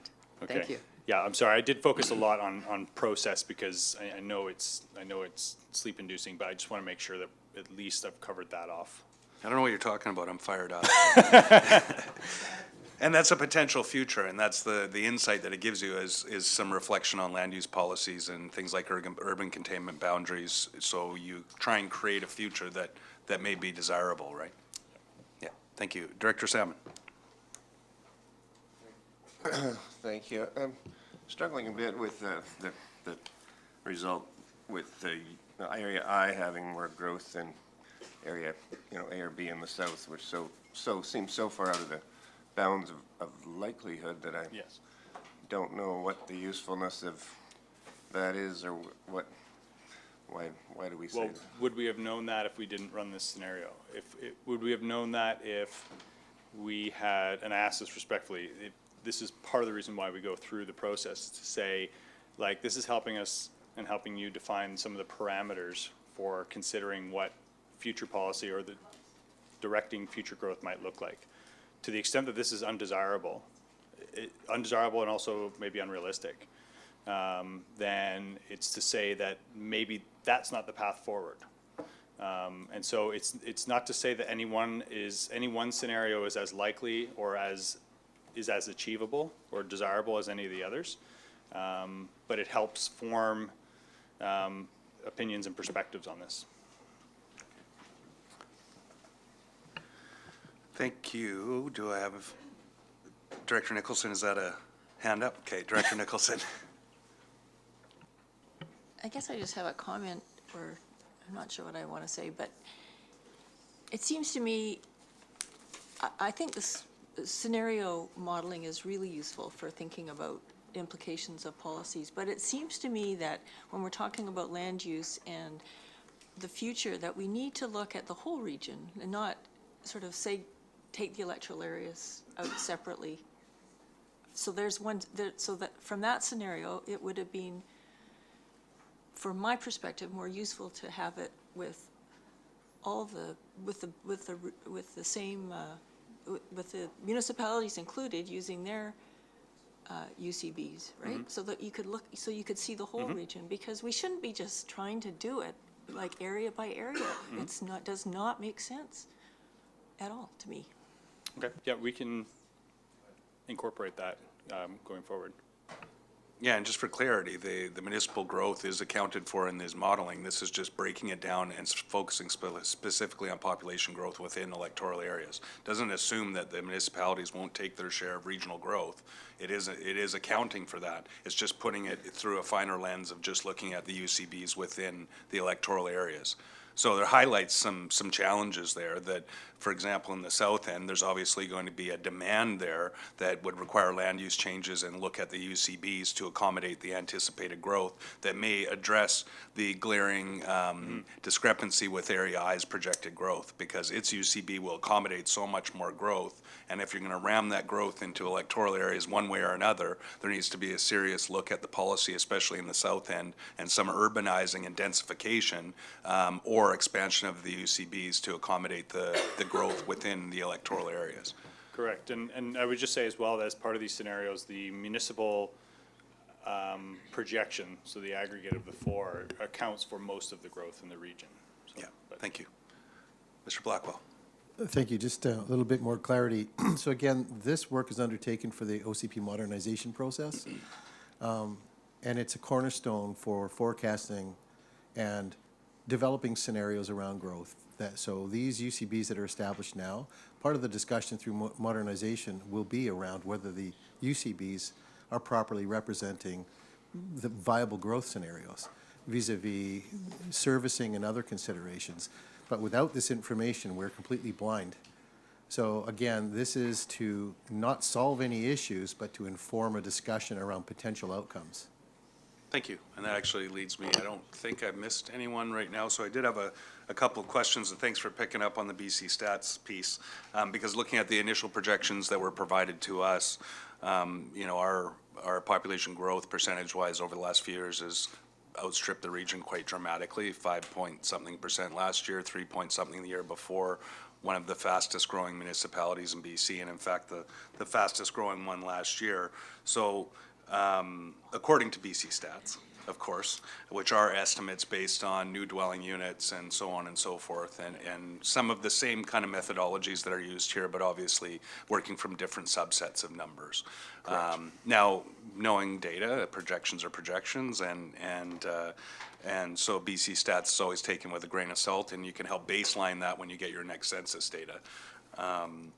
So I guess a couple of questions, being that I love to play with data, and I saw some of the formats of the data delivery that would come will be in Excel, so on. Are those with, are there assumptions in there that can be played with to look at different scenarios when that final piece comes, or so that as our planning people and our municipally and regionally look at trying to see what impacts different policies may have on that distribution of population, that they can continue to model that, or put it through that lens, or is it just going to be the raw data?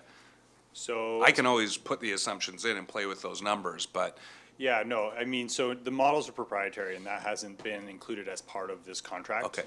However, that being said, it's not that difficult. So there's a lot of effort that goes into getting to the point where you can actually run the scenarios. So to the extent that there are additional scenarios requested as the analysis and the review evolves and perspectives evolve, I can be available and flexible around providing output. That shouldn't be a barrier, right, and wouldn't be a barrier to you identifying what a desirable future would be. Let's put it that way. yeah, thank you. And so a lot of this is in draft form. What is the ETA of the sort of final completion of this work? So it would be the end of May, I believe. Okay, Yeah. so not too far off. Great, thanks. I think I saw Director Kuhn and then Director Smith. Right now, from what I understand, is the native population is the fastest growing population. And according to your predictions here, the 0 to 14 and 14 to 24-year-olds are going to decrease dramatically. So do you expect the birth rate to decline then? So essentially, the other thing to consider here, just I'll come back to that, is that the projections are for a geographic area, not for a people. So it's people living on reserve. So there's obviously First Nations people that live everywhere. And the high fertility rates tend to be associated with the ethnicity, let's say, or their Aboriginal background versus where someone specifically lives. Yeah. So we do assume that all populations have essentially stable. There's some movement within age groups, fertility rates, that there won't be big increases. So that's my answer for that one. It's not that we're ignoring the higher fertility rates for Aboriginals. It's just that in this case, it's sort of a geographic focus. Okay, thank you. Director Smith. Through the chair, I think that we'll definitely see some changes when water comes into the statistics in the next, and is that the next round where the water will be That will be one of the scenarios, the yes. scenarios, yeah, because there's definitely, some of these areas can't support those increases with housing based on the water and the wastewater. Does wastewater also come into it? It can. We'll have to work together on determining what factors get explicitly included, but yes. Thank you. Thank you. I do not believe I'm seeing any more hands, so thank you so much for the informative presentation, and we'll hopefully look forward to the final report and moving on from there. Thank you. Thank you very much, everyone. Thank you. Mr. Barry. Thank you, Mr. Chair. Moving on to report number 2 from the Economic Development Division, a report regarding the Cowichan Industrial Land Use Strategy.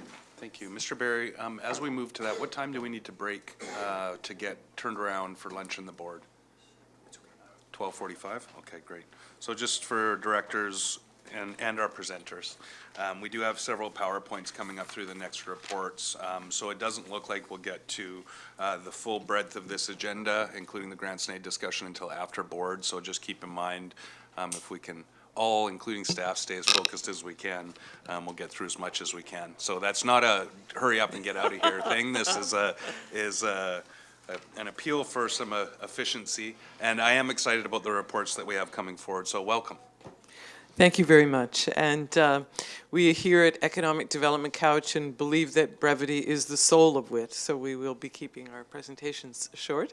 I would like to acknowledge, first of all, Janae Enns, who is with me today. She's our Special Projects Coordinator, and she has played a pivotal role in helping to develop the industrial land use strategy for us, along with my fellow staff member, Judy Mills, who's our administrative coordinator. And I also want to acknowledge some of the people around this table who've contributed to being out there on the hustings with us, visiting industrial parks and getting around to see our industrial players in the region. And also the industry panel that we brought together for this specific report.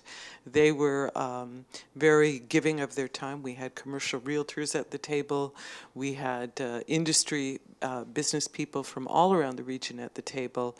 And I also want to acknowledge the regional planners who participated in the report as well, because they were very cooperative in sharing their insights. And I believe that we have regional planners who want to see a very positive implication for our industrial lands going forward. So our presentation, we're going to focus on a couple of key areas, and going to talk about the first few aspects of the strategy, kind of the overview, and then I'm going to hand it over to Janae to talk about some of the land use implications of the strategy.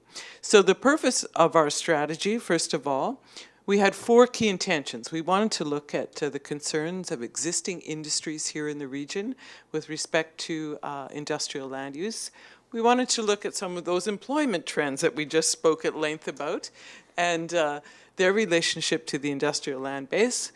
We wanted to suggest some of the strategic partnerships that we need to form in order to support further growth. And when we talk about industrial land too, first I just want to back this up, or in industry land, we're talking about employment lands in our region largely. People, when we talk about industry, often people tend to characterize that as you know, huge smokestacks and whatnot. Talking about a range of industries that actually operate on our industrial lands. And we also want to look at emerging industry trends, as it were. So speaking briefly about the methodology for the report, there was really 4 distinct activities that took place. First of all, our consultants at Urban Systems looked in detail at the GIS findings in our region for what was zoned and also designated as industrial land. And then we did a deep dive on labor force trends. We had an extensive stakeholder consultation process, and we looked at sector growth assessments.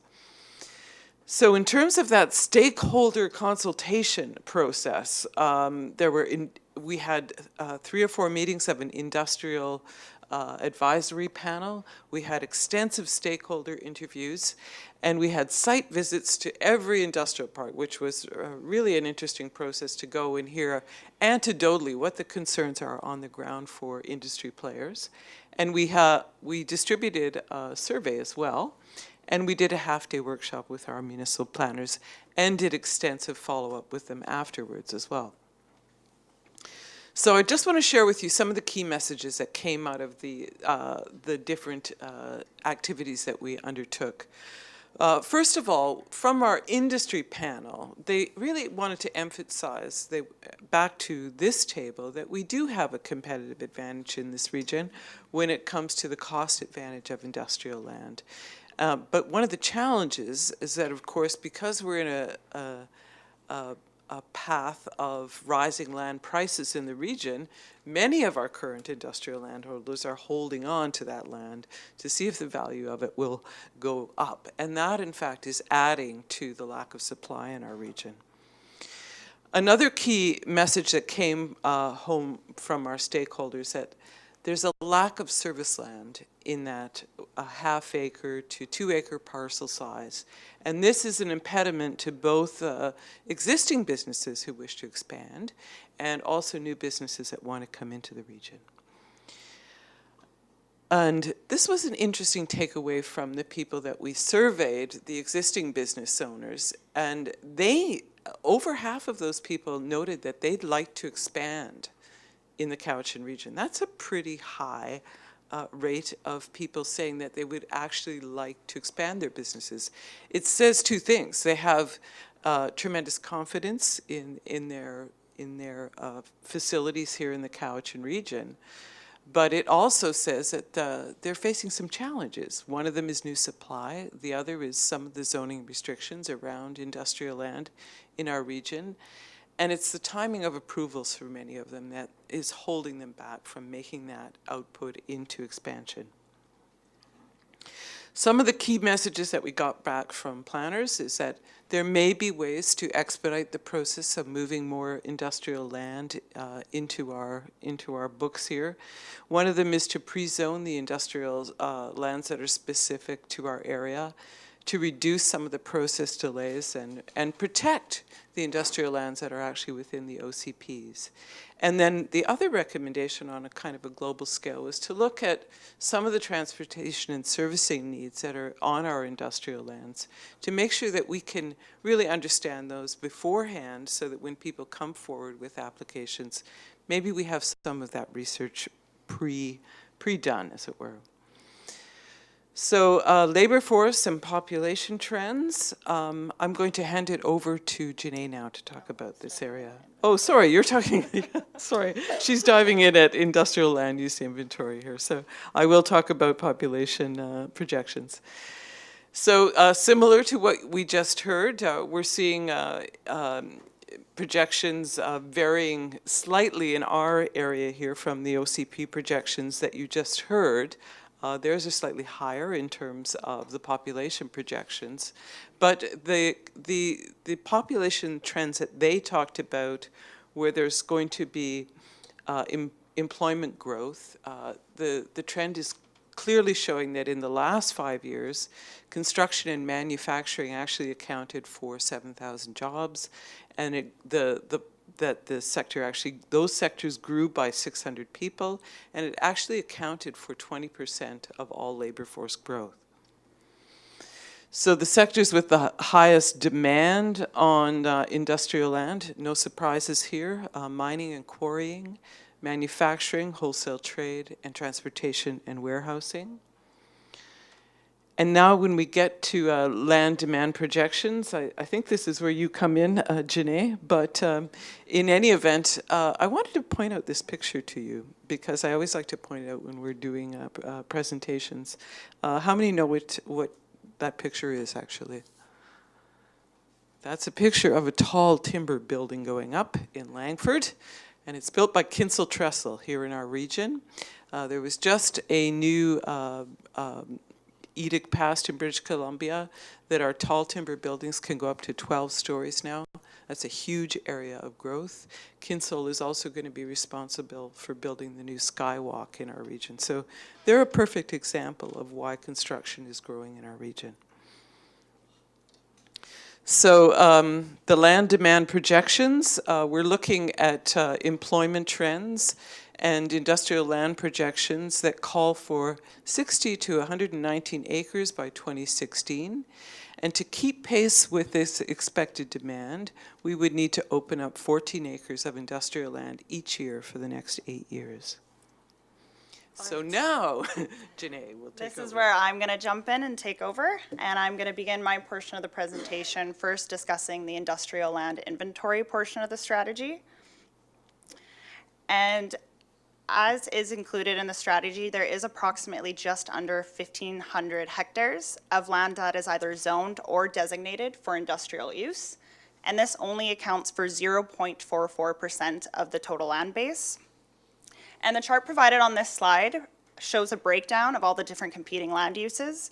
And as you can see, the predominant land use in the region is dedicated for forestry activity, accounting for 78% of the total land base. There is approximately 478 hectares of lands that are vacant and they're designated for industrial use. This was identified through BC assessment. And I do want to note that this total is in net of all the riparian areas in the region. A large portion of these vacant lands are found in North Cowichan, 35%, and 16% of these vacant lands are found in electoral area A, and 14% of these lands are located in Ladysmith. There is approximately 268 hectares of water-based industrial lands found throughout the region, Majority of these lands are located in North Cowichan in relation to the Catalyst site and Western Forest Products land holdings. The town of Ladysmith and the Sunamos First Nations are additional key water-based industrial landholders for the region. There are 3 local First Nation groups that have an active interest in furthering industrial development. The first one being the Malahat First Nation. They're primarily focused on their Malahat Business Park, which is comprised of 52 acres slated for potential development, and this is located on the reserve lands. The Cowichan Tribes is specifically ensuring all their development is focused around their strategic priorities, and this is to make sure it's aligned with either skills and training, redevelopment of underutilized sites, or creating long-term opportunities for leasing. The Sunamos First Nation is going to continue their build-out of Oyster Bay and some of the marine components that are found within the Ladysmith Waterfront Plan. Some of the key takeaways that came out of the industrial land inventory portion of the strategy was of the initial review of 480 hectares of vacant industrial lands, only 100 of these hectares have the optimal slope conditions that are sought by developers, which is less than 5%. Due to this constrained supply, the intensification of existing lands to support their highest and best use is recommended. And servicing is also needed on many of these strategically located lands to make these viable options for developers. I'm not going to go into detail today, but I did want to mention that included within the strategy are a number of sampling of areas that are well suited to accommodate new industrial development to potentially guide future growth. And now we're going to go into the sector development trends that were identified through the study process. There are 4 key sector industry trends that are going to exhibit immediate demand for industrial land. The first one being construction and design. There are currently 32 value-added wood and design firms found throughout our region, and construction accounts for 10% of our total job base. Manufacturing, the proportion of manufacturing jobs found in the Cowichan is higher than the provincial average, and this is in part due to the connections between our forestry industry and advanced manufacturing.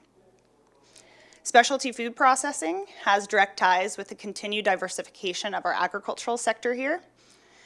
And cannabis, due to the recent legalization of cannabis in Canada, this is introducing a number of business opportunities, specifically for small to medium-sized businesses, which is associated with the new micro-cultivation license.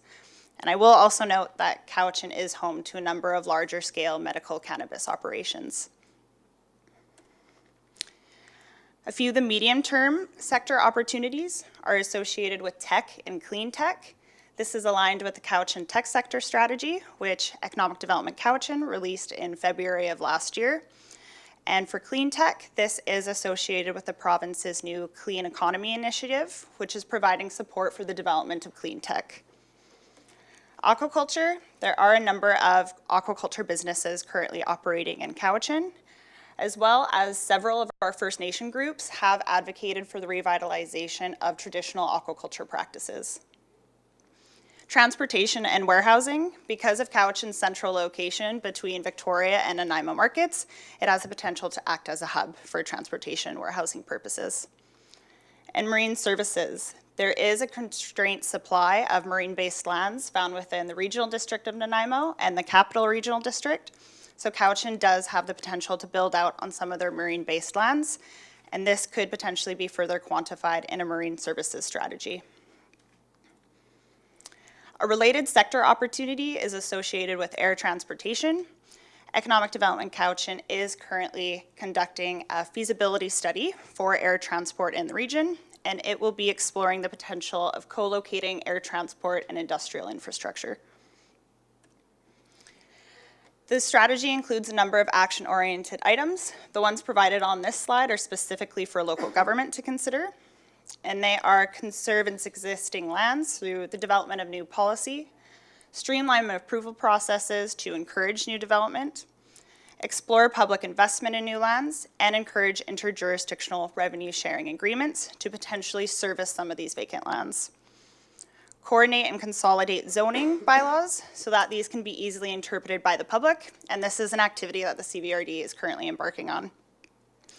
improve regional GIS data and sharing to ensure that this can be easily accessible by the public, and create a development portal to track application processes and to provide easily accessible information for potential property purchasers. And lastly, it's to update the designations found in OCPs for industrial land to make sure that these lands are protected into the future. Some of the action-oriented items surrounding partnerships were to expand the industry advisory panel membership, to obtain broader regional representation, and to host discussions with large-scale industrial landholders regarding their future intentions and the potential for possibly accessing some of their land holdings. The action recommendations surrounding sector growth were to support and research the key emerging sector opportunities and to continue raising the awareness of the importance of industry and employment lands found throughout the Cowichan.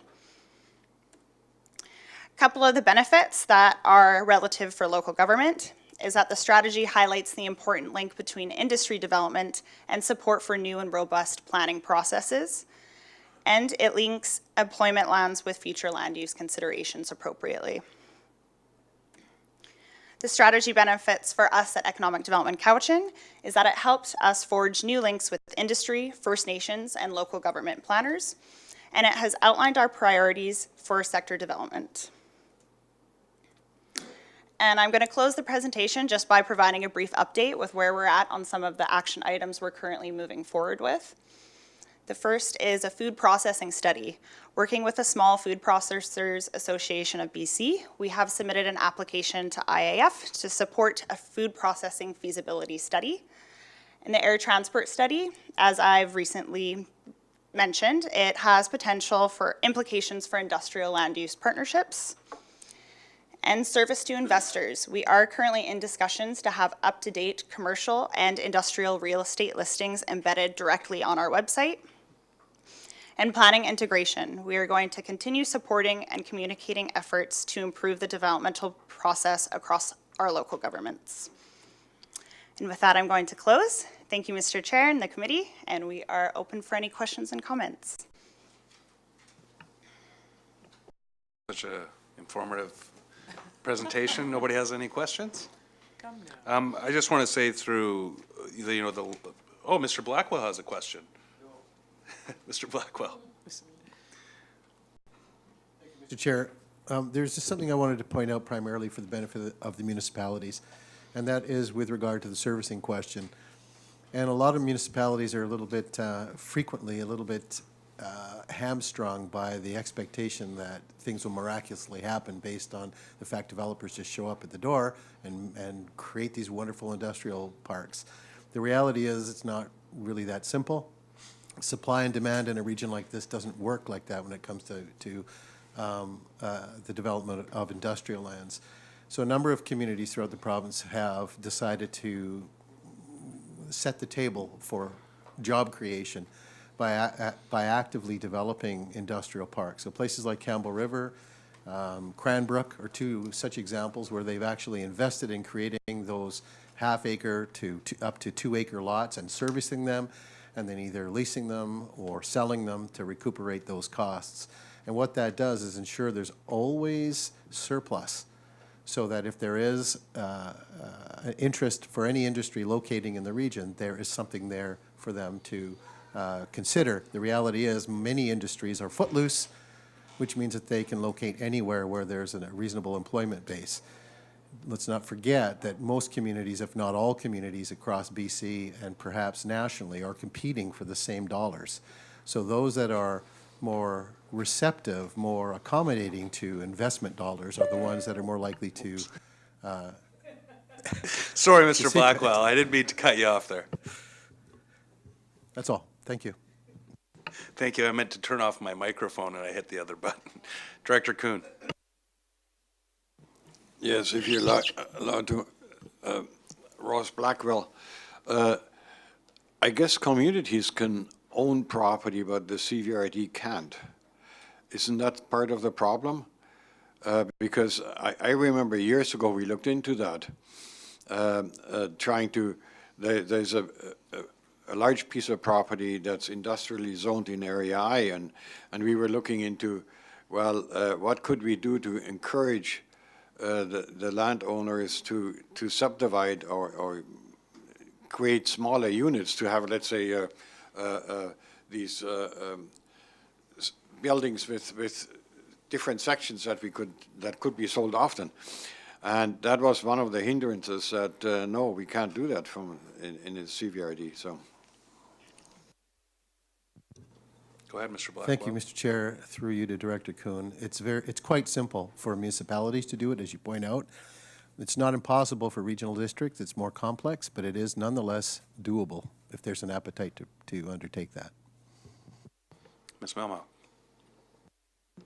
Actually, Mr. Blackwell already addressed this in the sense that, yes, there are actually regional districts who have moved in this direction within the province, and we did some preliminary research actually to see what those models were, and we're going to be continuing to research those opportunities as we look at some of these sector development things, and we hope to bring that information back to this table. Thank you. I'm getting a bit of a speakers list. I have Director Nicholson, McGonigal, and back to Director Kuhn. Director Nicholson. Cannabis is one of the areas that, and I'm wondering what we can do to be a little bit more proactive on figuring out where we should be locating cannabis from a land use perspective, because it's pretty ad hoc right now, and the scale of various types of cannabis facilities is quite, there's a big range, and it just seems to me it's an opportunity to be effective and efficient if we could get our heads around the issue. How are we doing that? Is the question. I would agree to the extent that we need to, Economic Development Cowichan needs to work very closely with planning from all jurisdictions to talk about, what are the best locations for our activities, but there are parameters that are already laid out within our planning regimens. But further to that, there's the changing environment of what the province and the federal government is saying about the size and scale and scope of facilities. So we're continuing to monitor that. I'm sure there'll be many more opportunities to sit with this board and discuss some of those challenges and opportunities in the cannabis sector. Thank you. And I know that at a municipal level, we've already done the policy work around the permissive zones, cultivation, production, packaging, and so on. So if that work's done at the regional district level, it'll obviously provide benefits as well. So I have Director McGonigal, then Wilson, then I'll go back to Kuhn. Sorry, Mr. Chair. This is just to apologise. I have to leave now to go to, so my apologies to it. My alternate will be here very soon. Thank you, Director Wilson. Director We'll accept McGonigal. your departure, thank you. Thank you, through you, Mr. Chair. I think part of the constraints of an industrial base of lands is the surrounding of our region with private forest lands held outside of that jurisdiction.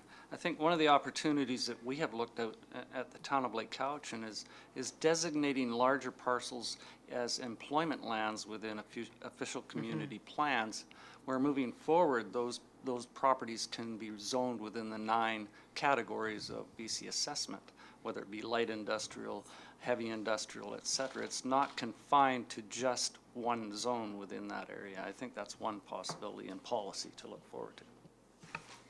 Yes, and it does have its own implications, especially, well, in our case, it was Crown lands, not private forest lands, but we pre-zoned Crown land as industrial, and then when Staminas looked at acquiring that to develop it, it upped the value. So then it became difficult for them to afford the acquisition of the land because it was forestry land, and then rezoning it would have been more affordable. So it does create its own issues. And if I could follow up on that comment, Yeah. with Crown land, it is much more easy to go that process than with private forest lands. for Exactly. sure. But looking at places like Couverton, for example, if they look at through the lens rather of just residential development out of the forestry lands and look at some of the higher value land uses, it's something that they would be wise to look forward to. Thank you for that, Director Kuhn. Yes, when I mentioned earlier of maybe the CVRD buying buying land for industrial purposes. I wasn't thinking of doing that on top of the purchases for parkland. I was thinking of maybe taking the money out of the parkland acquisition fund and buying some of that stuff. That would create employment anyway. We must be on some kind of psychic link, because that's what popped into my mind when you said it. I knew that's what you were thinking. I just wanted, from my perspective, I don't have any other speakers on my list. Thank you for that work. I know we've been quite integrated within our staff, as well as the policy directions we're trying to take in light of our economic development strategy. And we're hoping that through this term, our South End industrial land use strategy will be fleshed out. We'll get the proper zoning in place, the proper land acquisitions. And the servicing is a challenge, though, because of the high cost. And Mr. Blackwell gave me a perfect segue, but then other people popped up on the speakers list, because the high cost of extending the servicing to those lands in advance can be recoupable, but it requires some kind of financing mechanism. And often we're not working with private partners on latecomers agreements or DCC rebates to recover those costs in the long run. So it's something that we are looking at through our South End industrial land use strategy, and making sure that we sort of set that table, if you will. So all good advice, and we look forward to sort of diving deeper into those other segments as we move forward. So thank you again. Thank you. It's all delegations all day, folks. Yes, that's right. Mr. Barry. Mr. Chair, since Amy's here, R3, verbal report from the Economic Development Division regarding the Economic Development Cowichan update. Ms. Melmock, welcome back. Yes, thank you. I just want to say once again that this is a really exciting time to be doing this update, because on the heels of the presentation we heard this morning about employment projections, and I don't know how many of you looked at the newspaper yesterday about the front cover story about Harbour Air actually beginning to fly electric planes. And I was at a presentation last week in Victoria that Mayor Lisa Helps introduced, and there was a speaker there named Jason McClellan. He talked about the opportunities in the green economy, and the cover of his new book is called 1 Billion Jobs in the Green Economy. So there's a lot of change taking place in the world of how jobs are going to be created in the next little while, the changes that we're seeing in our world and the way that we look at things, and part of my job is to change some of those trends that you were looking at too. So nothing too epic for economic development to take on. I just need to actually put this into slideshow mode here, and we'll be good to go. Let me see here. Beth, can you provide some technical assistance here? Thanks.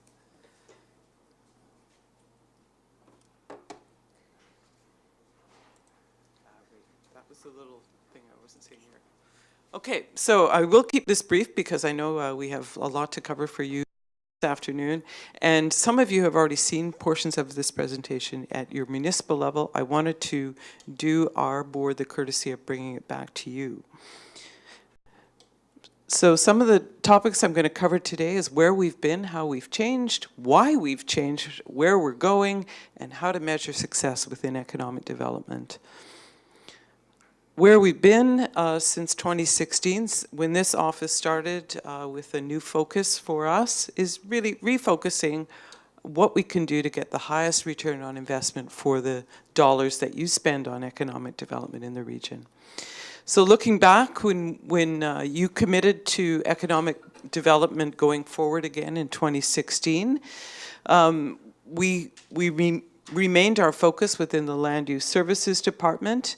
And at that time, there was really three primary focuses for what economic developments do. They had a very strong focus on tourism, because the tourism was sitting within economic development at that time. There was a strong focus on agriculture, and there was a focus on film. So leading up to 2016, there was a food processing study that was done. Interestingly enough, there was a clean tech strategy that was done by the department as well too. But it wasn't anchored in the kind of enthusiasm you're seeing now from the BC clean program, et cetera. There was a strong focus on immigrant investment, and now everything old is new again because the BC provincial nominee program is now ramping up again to work with economic development divisions to answer some of those labor force questions around can we be using more skilled immigrants in our regions and in regions like Duncan. So we're bringing together an advisory group on that. We're going to manage that a different way this time when those questions come forward to us about are there potential people that can come to the region and bring their skills to the region. We want to have a multifaceted approach to that that actually brings the community immigration services, different people around that table, so that if we are supporting a new skilled worker coming here or a new investor, that they're fully embedded in the life of the community as they come here. And tourism marketing at that time in 2016, we were averaging about $200,000 to $300,000 in revenue. So fast forward to 2019, with Tourism Cowichan Society, actually the revenues for tourism marketing have tripled with them at the helm, and their departure from economic development allowed us to actually expand our sector focus and look more at some opportunities for the region in tech, manufacturing, and build out on that food processing scenario as well. So we've been busy in the last 2 years leveraging resources directly for projects and strategies. And we've also leveraged probably twice that amount for helping out with community-based projects. And so that's been a part of our focus as well, is taking what is invested in economic development Cowichan and leveraging it. So why have we changed as an organization since 2016? Well, first of all, we have a complex labor force and economic scenario here in Cowichan, as the earlier presentation pointed out. And we need to improve the life of Cowichan residents by creating better paying jobs in the region.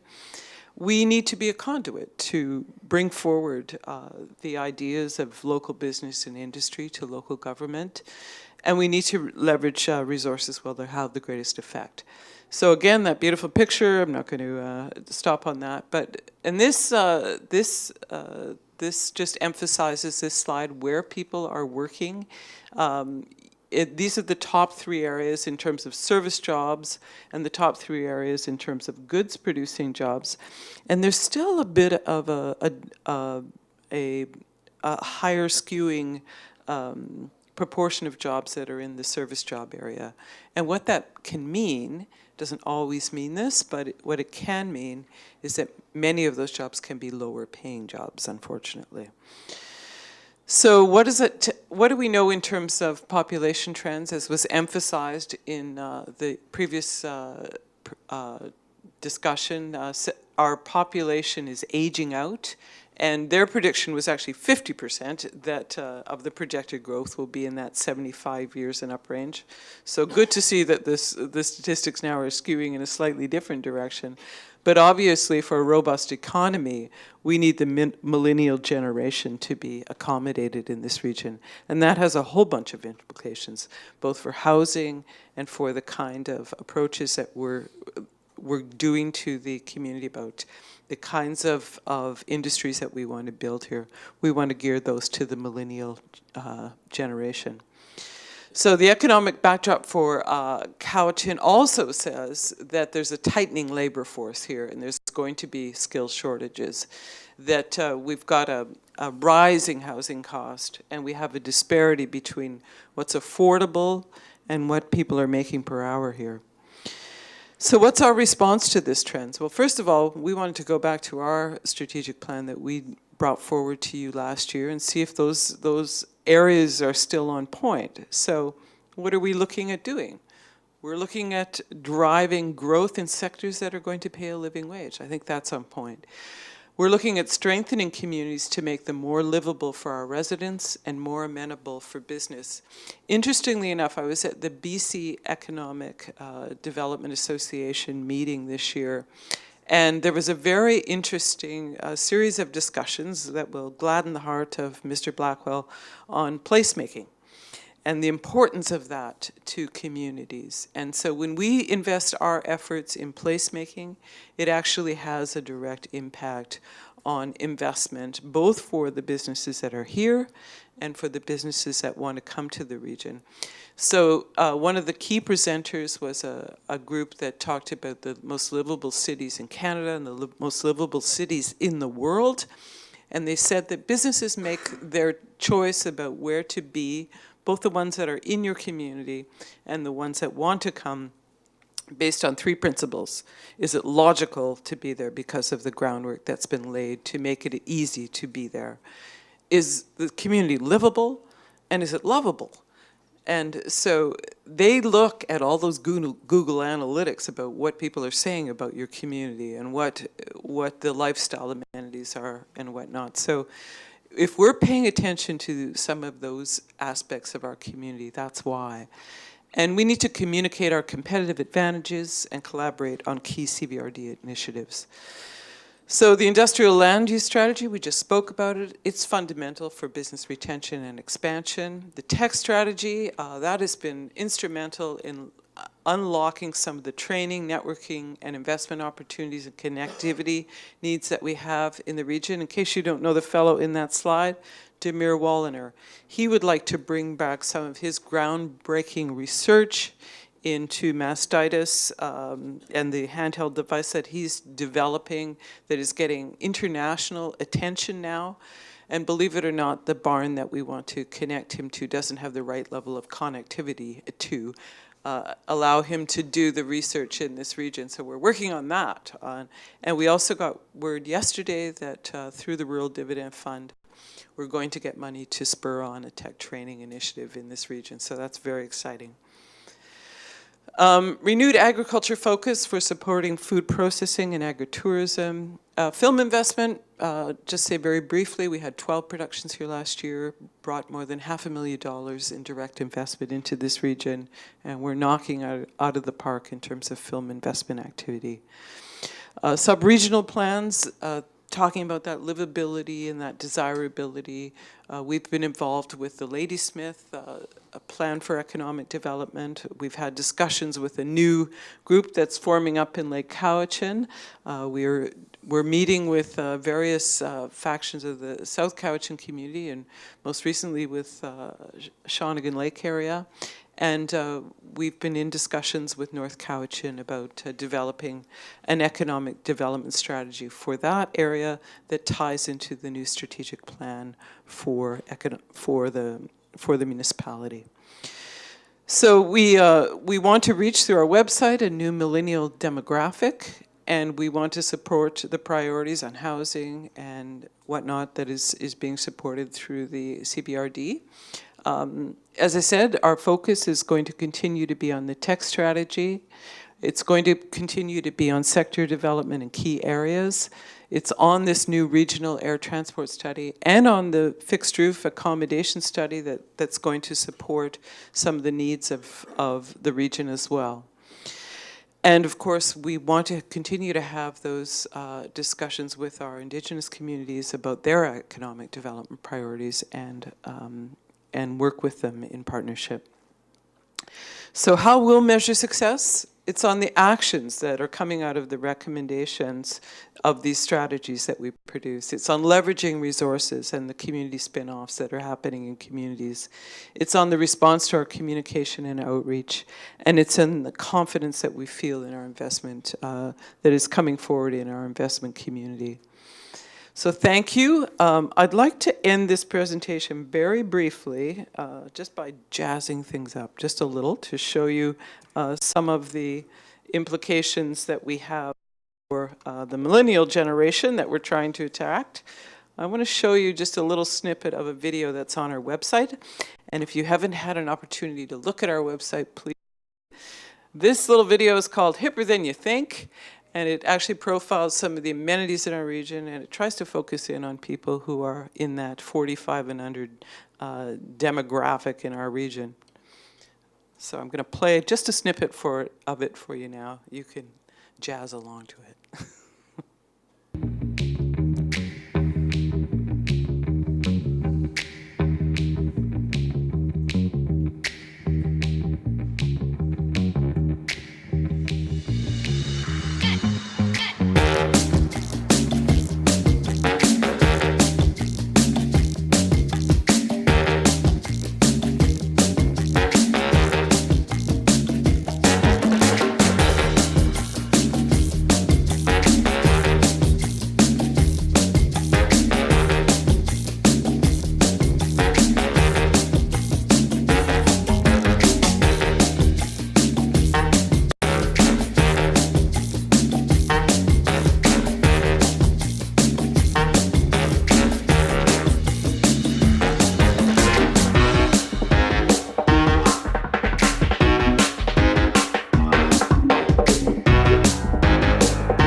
Where is this place and how do I move there? Yeah, Oh, wait. that's right. All our economic development friends from across the Vancouver Island are very envious of this video. Yeah, that's got to be one of the coolest videos I've seen in a long time. So I've got too many notes here, so I'll turn it over to the committee. And again, we're tight on time. Director Justice and then Director Salmon. Thank you. Really neat film. Lots of answers to the question, I suppose, are embedded in there. But the main question I wanted to ask was, given that businesses are looking to three things to move here, the logic and livability and lovability.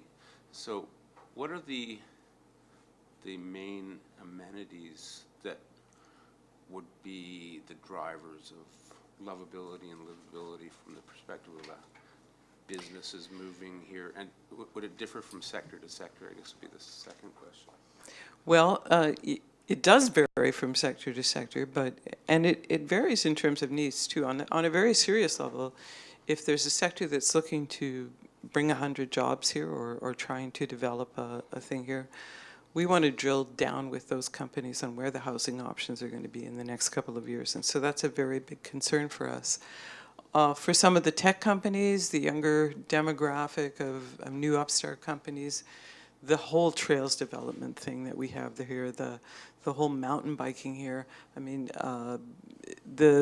some of the areas in North Cowichan are known around the world for their potential for the mountain biking community, and in Lake Cowichan, building out on the new hiking and cycling action plan that was done there recently and that we participated in. There's a real opportunity there to be part of that. The North Cowichan perspective on, linking opportunity with excellence with the Rowing Canada and whatnot, that's a pillar of what people are attracted to in a region. And so, and Ladysmith, I could go on and on. There's opportunity there as well that people are looking at in terms of land availability, certainly. And then the other thing that they're looking at too is just the amenability of coming into the communities and working cooperatively with local government. And I would say that to a person, the people within our planning departments want to be amenable and adaptable, but we have a ways to go in terms of really resourcing the people to do the job that they need to do to make us a welcoming and adaptable community for the businesses that want to come here. If I might. Yep.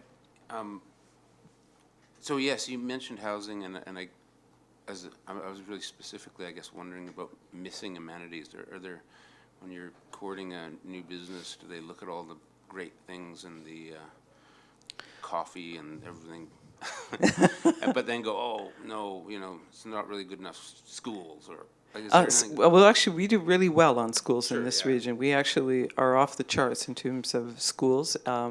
Certainly because we have a new hospital facility coming in, that bodes well for us as well. Recreational facilities in general are very high on the charts for people. We have to start paying some attention to our cultural community, because that is actually one of the things that people look for as an indicator as well. How robust is your cultural community in the region, and what are the access points for me there? So, yeah, that's one area that we could use some attention in this region as well. Thanks. Through to Mr. Blackwell and then Director Salmon. Thank you, Mr. Chair. One of the key things that the millennial generation seek out are strolling districts. So every dollar invested in the quality of the urban environment will pay dividends. So from an urban designer perspective, which is my training, I strongly encourage ongoing and priority-based investment in our village nodes, in our downtown cores, et cetera, as that will attract millennials and tourists alike. Thank you for the brevity, Mr. Blackwell, and got straight to the point. Director Salmon.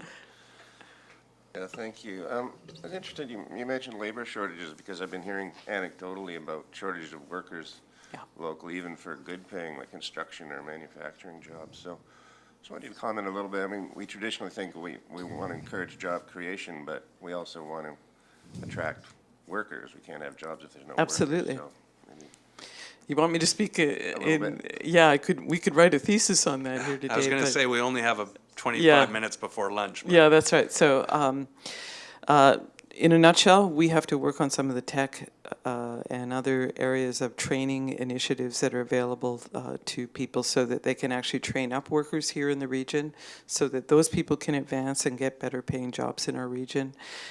So that the training focus across a whole bunch of sectors is really important. And in terms of attracting people here, we have to make sure that there's amenable housing options. Yeah, I was going to say housing's critical. We're Yeah. having a huge housing shortage for workers in Ladysmith and workers as a result. Director Marsh. Yeah, just quickly, I remember my first year at this table was the year the board decided to hire an in-house, we continue doing in-house ECDev, and from the very beginning, you haven't disappointed, you and your department, and yeah, just wow. Thank you. Thank you. Thank you. I don't have anyone else on my speakers list. I just had a few comments. The video was so distracting, I almost forgot what I was going to say. Thank you for bringing up Harbor Air. It was the #1 trend in BC and one of the top trends in Canada yesterday. So that really kind of shows that the Clean BC and frankly, the work that places like Cowichan have done are putting us in really good stead. And the work of the Economic Development Group, and I can speak from a Ladysmith lens, but just the signal that we were investing so heavily in the study work, in the everything from zoning to land use to housing to all of those little components have created sort of a rush of investment and interest in our community, and I know that extends throughout the region. So we're struggling with keeping up with demand in a lot of ways already, and we haven't even really sort of pushed the go button on a lot of those strategies. I like at the beginning of your presentation, you showed what our base sectors are, and those are very strong, and those will continue to be strong. But these are all the blue sky opportunities that'll take us from good to great, and you know, it creates its own challenges. And just in reference to your group, not only yourself but Janae and the whole team, it's been such a catalyst for success. I'm so committed to creating jobs and the right kind of jobs and clean jobs and the things that align with my values that it's an inspiring place to be right now. And when we look at how we're adopting tech and bringing it together, you know, sort of that honor our past and embrace our future while we continue to celebrate how great things are today. That was my election campaign slogan. But Can I borrow that? That never was, because I got a claim, so I'll just use it for other things. It's just been such an inspiration, and it drives everybody in all these different areas. When we talk about affordable housing, we're doing it because we want to do the right things for all of our ages, incomes, and abilities, but it's also to make sure that we continue to be prosperous, but in the way that we want it to be. So right. we don't have to chase smokestacks, and I'm glad you brought that up as well, because that's not who we are in the Cowichan. I don't think it's who we are in BC or on Vancouver Island in terms of where our future is, and it's just, it's inspiring to be able to be part of that work. And just please stop giving away our new slogan. It's supposed to be livable, lovable, and logical Ladysmith.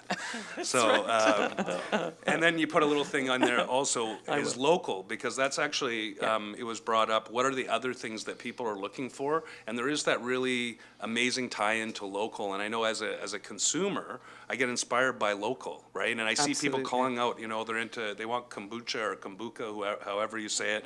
Who makes it locally? And I saw it in the video there, and I know that that was one of the sort of comments I saw. You got to go see these guys. And I know it's even from the coffee that we buy it in bulk from our local roasters. We get it at a discount price, which is cheaper than the supermarket, but we know we're supporting a whole local ecosystem of employment and opportunity. So it's just, this is one of the most exciting segments, and I think the overarching value system that seems to be overlaid about the direction that economic development goes, it really does align with everything we're trying to do as a region. So I just wanted to say thanks. And we've been a great benefit, and it's not that you guys spend too much time with us, but it's the catalyst piece, right? That it's that inspirational and the direction that we need to connect those dots that's been so successful for us, and I know it's extending through the region, so just thanks so much for that. Thank you.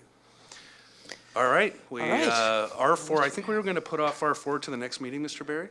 Yeah, Mr. Chair, I wonder, Sorry, we coordinated that one because we know you've been waiting for a long time. So, Mr. Barry. so Mr. Chair, finally, R4, which has been on two previous agendas, from the Engineering Services Department, the 2018 State of Infrastructure Report. No, no, if we can hold it together for the next. Welcome, Austin. Thank you for being so patient in getting this to the committee. with Well, your- we have been very patient since November. Yes. Put it this way, because this report was ready in November, but you know, the election, and then after that, the new board. So anyway, it is important, but what we are going, can I? Yeah. So, no. Hello, Mr. Hatami. We have prepared a very short presentation for you about the CVRD asset management and also about the state of our infrastructure. And as I said, try to be fast and quick, and I'm going to talk faster. In detail, as an overview, we will see what is the asset management, why is asset management is important, and what is asset management planning. And then we're going to talk about the framework that we use and develop our approach. And then Austin will talk about the role of CVRD board. And then you will see a very short kind of video, has some music in that, but it's only 3 minutes. And it was done by FCM and on asset management issues. And then Austin will walk you through the state of the CVRD assets. And then at the end, if you have any question, what would be great to know, and then we answer it. What is asset management? Basically, as a definition, is a business process and decision support framework that covers the life expectancy or expected life of an asset, and it draws from the engineering, planning, and finance. And it considers a variety of different assets, a large variety of them. Why asset management is important? Because a good asset management can maximize the benefits provided by the infrastructure. It also provides the opportunity to achieve cost savings by detecting the deterioration early on and taking actions to rehabilitate or renew the asset. How we get there? We get there through the asset management planning. All of the components of asset management are important. It is the interplay of performance, risk, and cost that leads to the value for services. Basically, it's a very simple, linear kind of visualization of all of those components. Now, what is asset management planning? It is the process of making the best possible decisions regarding the building, operating, maintaining, renewing, replacing, and disposing of infrastructure assets.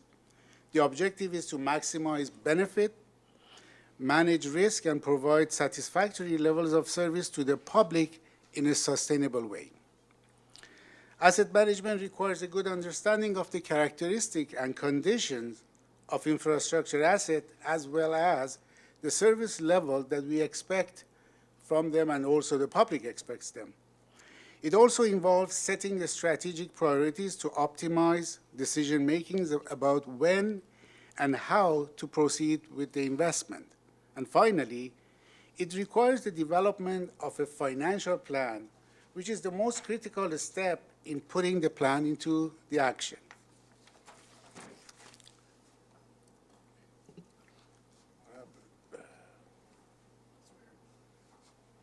Yeah, this one. Okay, that's fine. That's fine. I had actually a slide for you to compare, two strategies with and without, maintenance. But anyway, so in our asset management plan development, we followed the asset management BC framework, and we developed actually an approach, which is 3 phases. In 3 phases, phase 1, we capture the information about the asset, characteristic, condition. And then phase 2 talks about the asset policies, and the phase 3 is the plan preparation. It has 10 steps. We are currently actually finalizing the levels of service for each asset group and we included actually the climate change assessment, risk assessment into that. And at the same time, we have started with the development of the strategic asset management that leads into or helps, to start the financial kind of strategy. So here is actually basically the progress of what we have done. And, I talked about that slide. It was moved actually here. And basically in this slide, there are two graphs. And that's a comparison between two asset management strategies, one with maintenance activities and one without. The blue line shows actually an asset with a life expectancy of 30 years. And if nothing out of ordinary happens, like an earthquake or flooding that damages that asset, it actually may last and work and provide the desired level of service for 30 years. At the end of the 30th year, you have to actually spend another, let's say, $60 million to build, the same infrastructure. And it goes on for another 30 years. Versus if we apply the maintenance at certain interval, let's say at $10 million, we can extend that 60 years or go beyond that with a much lesser cost. So that's basically it. And here, Austin will talk about the role of CVRD board. Sure. Thank you. It's a pleasure to speak to you today about asset management. I think it's a very important subject. And if I can just take 30 seconds to kind of introduce myself, because I haven't spoken in front of you guys before. Austin Tokarik, I was hired in, I've been here for just over 4 years. I was hired as the corporate energy manager to implement a strategic energy management plan, which was, again, established a strategic process to kind of set targets for energy reduction at the corporate level. We identified projects to hit those targets, and then we've been reporting on that annually, and we've been able to reduce energy consumption across the CVRD by about 20%. It's reduced, there's been avoided costs of over $1.5 million, and we're also able to claim carbon neutral status primarily through greenhouse gas reduction projects, but also through carbon offset projects, mostly around yard and garden waste diversion. But that's not what I'm here to talk to you about today. I will be in front of you again at some point this year to talk about the energy management plan, but it was just, I think, that process and that, like, there were a lot of successes in that process, which kind of lead well into, I think, why I was then pulled into this whole asset management planning process in 2016. But and I also would like to just say that I think there is, from my impression of working with CVRD staff and across all departments, there is a strong desire to pursue asset management. And staff are keen to get the tools and the resources required to do that. But back to the board and your guys' role, that is primarily to set the strategic direction, which at the last planning session, asset management was identified as a strategic focus area. And then again, the board articulates community values and helps define priorities, allocating resources, and then review and approve strategic documents. And then this will allow staff to have the data, the empirical evidence, so we can do the right thing to the right asset at the right time. So now on to this short video from FCM. It is not quite as exhilarating as the last video you watched, but I think it's very informative, and some of you may have already seen it.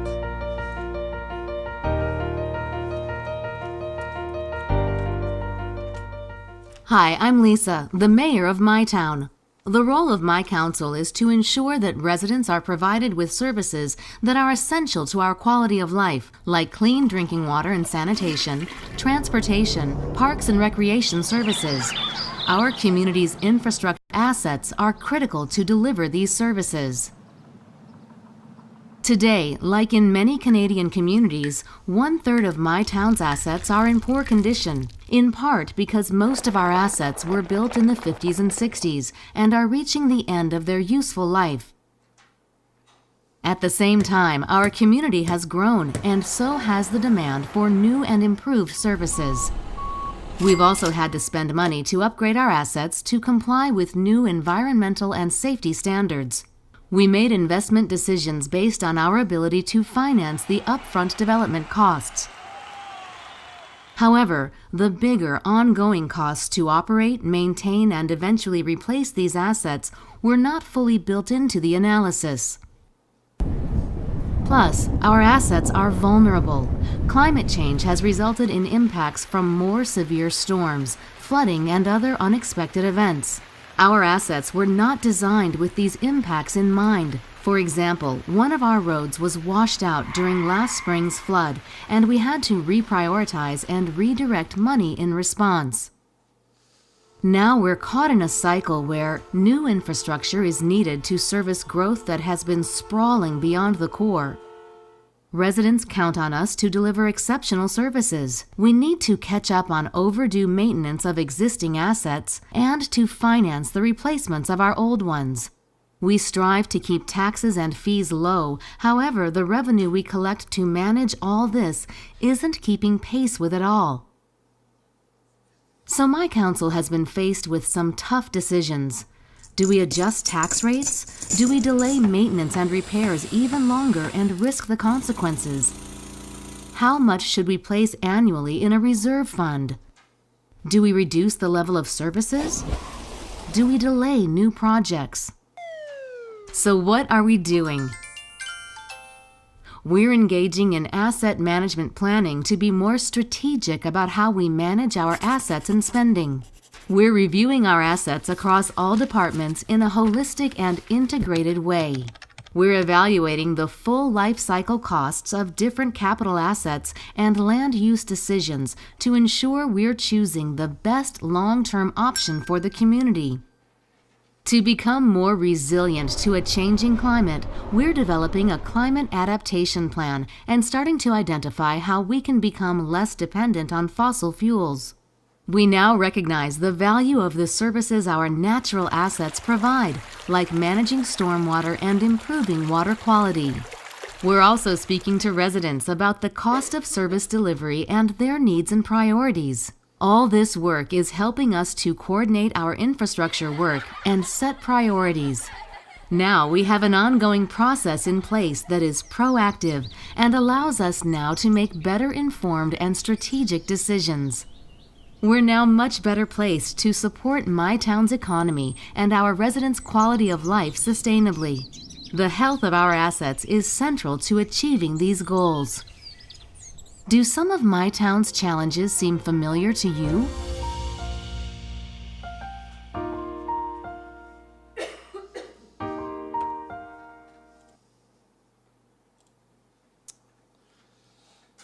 So I think I would say yes. I think her town's challenges are very similar to some of the challenges the CVRD is facing.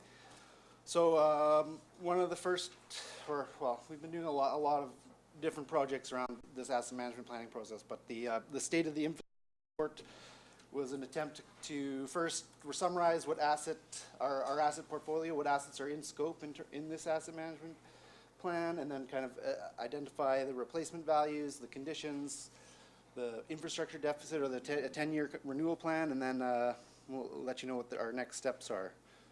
So our asset portfolio was considered, right. We decided to group the infrastructure based on similar service, the services that they provide, and then similar operating and maintenance and other management requirements.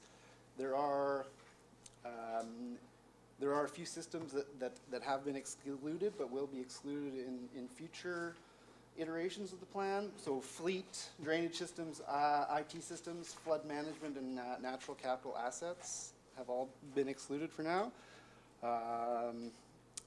And then, even within some of those systems, we still haven't, some of the site improvements like trails and fences and sports fields and playgrounds, parking lots are also haven't been captured. But so what we did, we broke down each one of those asset systems into its individual components. So for a facility, we break it down into its walls, its roof, its foundation, its mechanical, electrical system, and each one of those components was assigned a replacement value, and then so when we get to, when we add that all up, this is what we get in terms of the value of each of those asset systems, and a total in-scope replacement value of $362 million. So then the next step, well, I guess so some of those excluded systems, there's still, you know, at least, I mean, we haven't, the analysis isn't complete, but there's at least another $70 million worth of infrastructure that hasn't been captured here. That's things like fleet, Kinsole Trestle, the IT systems, and land value as well. That hasn't been included. So then each one of those components was also assigned a replacement value and also a condition rating on a 1 to 5 scale, where 1 is very poor and 5 is very good. And then when we graph those components as a value and a percentage of total replacement value, we get some graphs that look like this, which this kind of shows the relative condition of all of our asset systems. A couple of things, the dark green is primarily like brand new infrastructure, so things like the North Oyster Fire Hall there under public safety, and Mead Creek Recycling Center under waste management, so it kind of skews some of the results a bit that way. But I mean, overall, we're in fairly decent shape. There's still a lot of, in the red and the orange are kind of the areas that we kind of need to address in the short term, which I would say that this information has been used to kind of progress the 2019 budgets along. It hasn't been necessarily dictated, but everybody has this information and are picking their projects from these condition assessments. And then so as far as what this means over the next 10 years to kind of get all the yellows and the oranges and the reds back into the green, understanding that it's a complex dynamic system, that things are all continuing to degrade, and the condition is decreasing over time as well. So there will be more yellows and oranges over time, but hopefully we're reducing that as we can. And then, so what does it mean over the next 10 years? This is our 10-year infrastructure deficit or a renewal plan is $36 million, again, across all asset systems. This is kind of the investment required to maintain the current level of service over the next 10 years. This doesn't include expanding service. It generally means replacing like for like, so it's not talking about, you know, if we're replacing a wall or adding new cladding to the wall, it's not saying we're going to add more insulation to the wall as well. But so this is just a fairly high level estimate. And I mean, we should also recognize, I think, that construction costs are estimated to go up 10% over the next 2 years on Vancouver Island. But I guess the good news is there is $8.6 million in reserves right now associated just specifically with these asset systems. It's not totally clear where, like, are the reserves tied directly towards the renewal of our infrastructure, or if it's to expanding infrastructure or maintaining, or like, are we maintaining level of service, or are we going to increase level of service? So then as far as the next steps go, we're going to complete our strategic corporate asset management plan, which is going to include operational and financial strategies to address this infrastructure deficit. And then we're going to, those strategies then need to kind of be applied at the departmental or divisional level, depending on the unique operating requirements of each department or division. And then we're going to implement the plan, these operational financial strategies, and then monitor, report on our progress, and reassess all of our you know, because asset management embraces this notion of continuous improvement. So we're going to be continuously improving our procedures and processes to make sure we can fulfill these infrastructure obligations. So again, strategy, we have a draft strategy that we're going to be presenting within the next few months, I would hope to guess. And that's the end of this presentation. Some of it was, I would like to thank FCM for putting some of those materials together. Thank Thank you.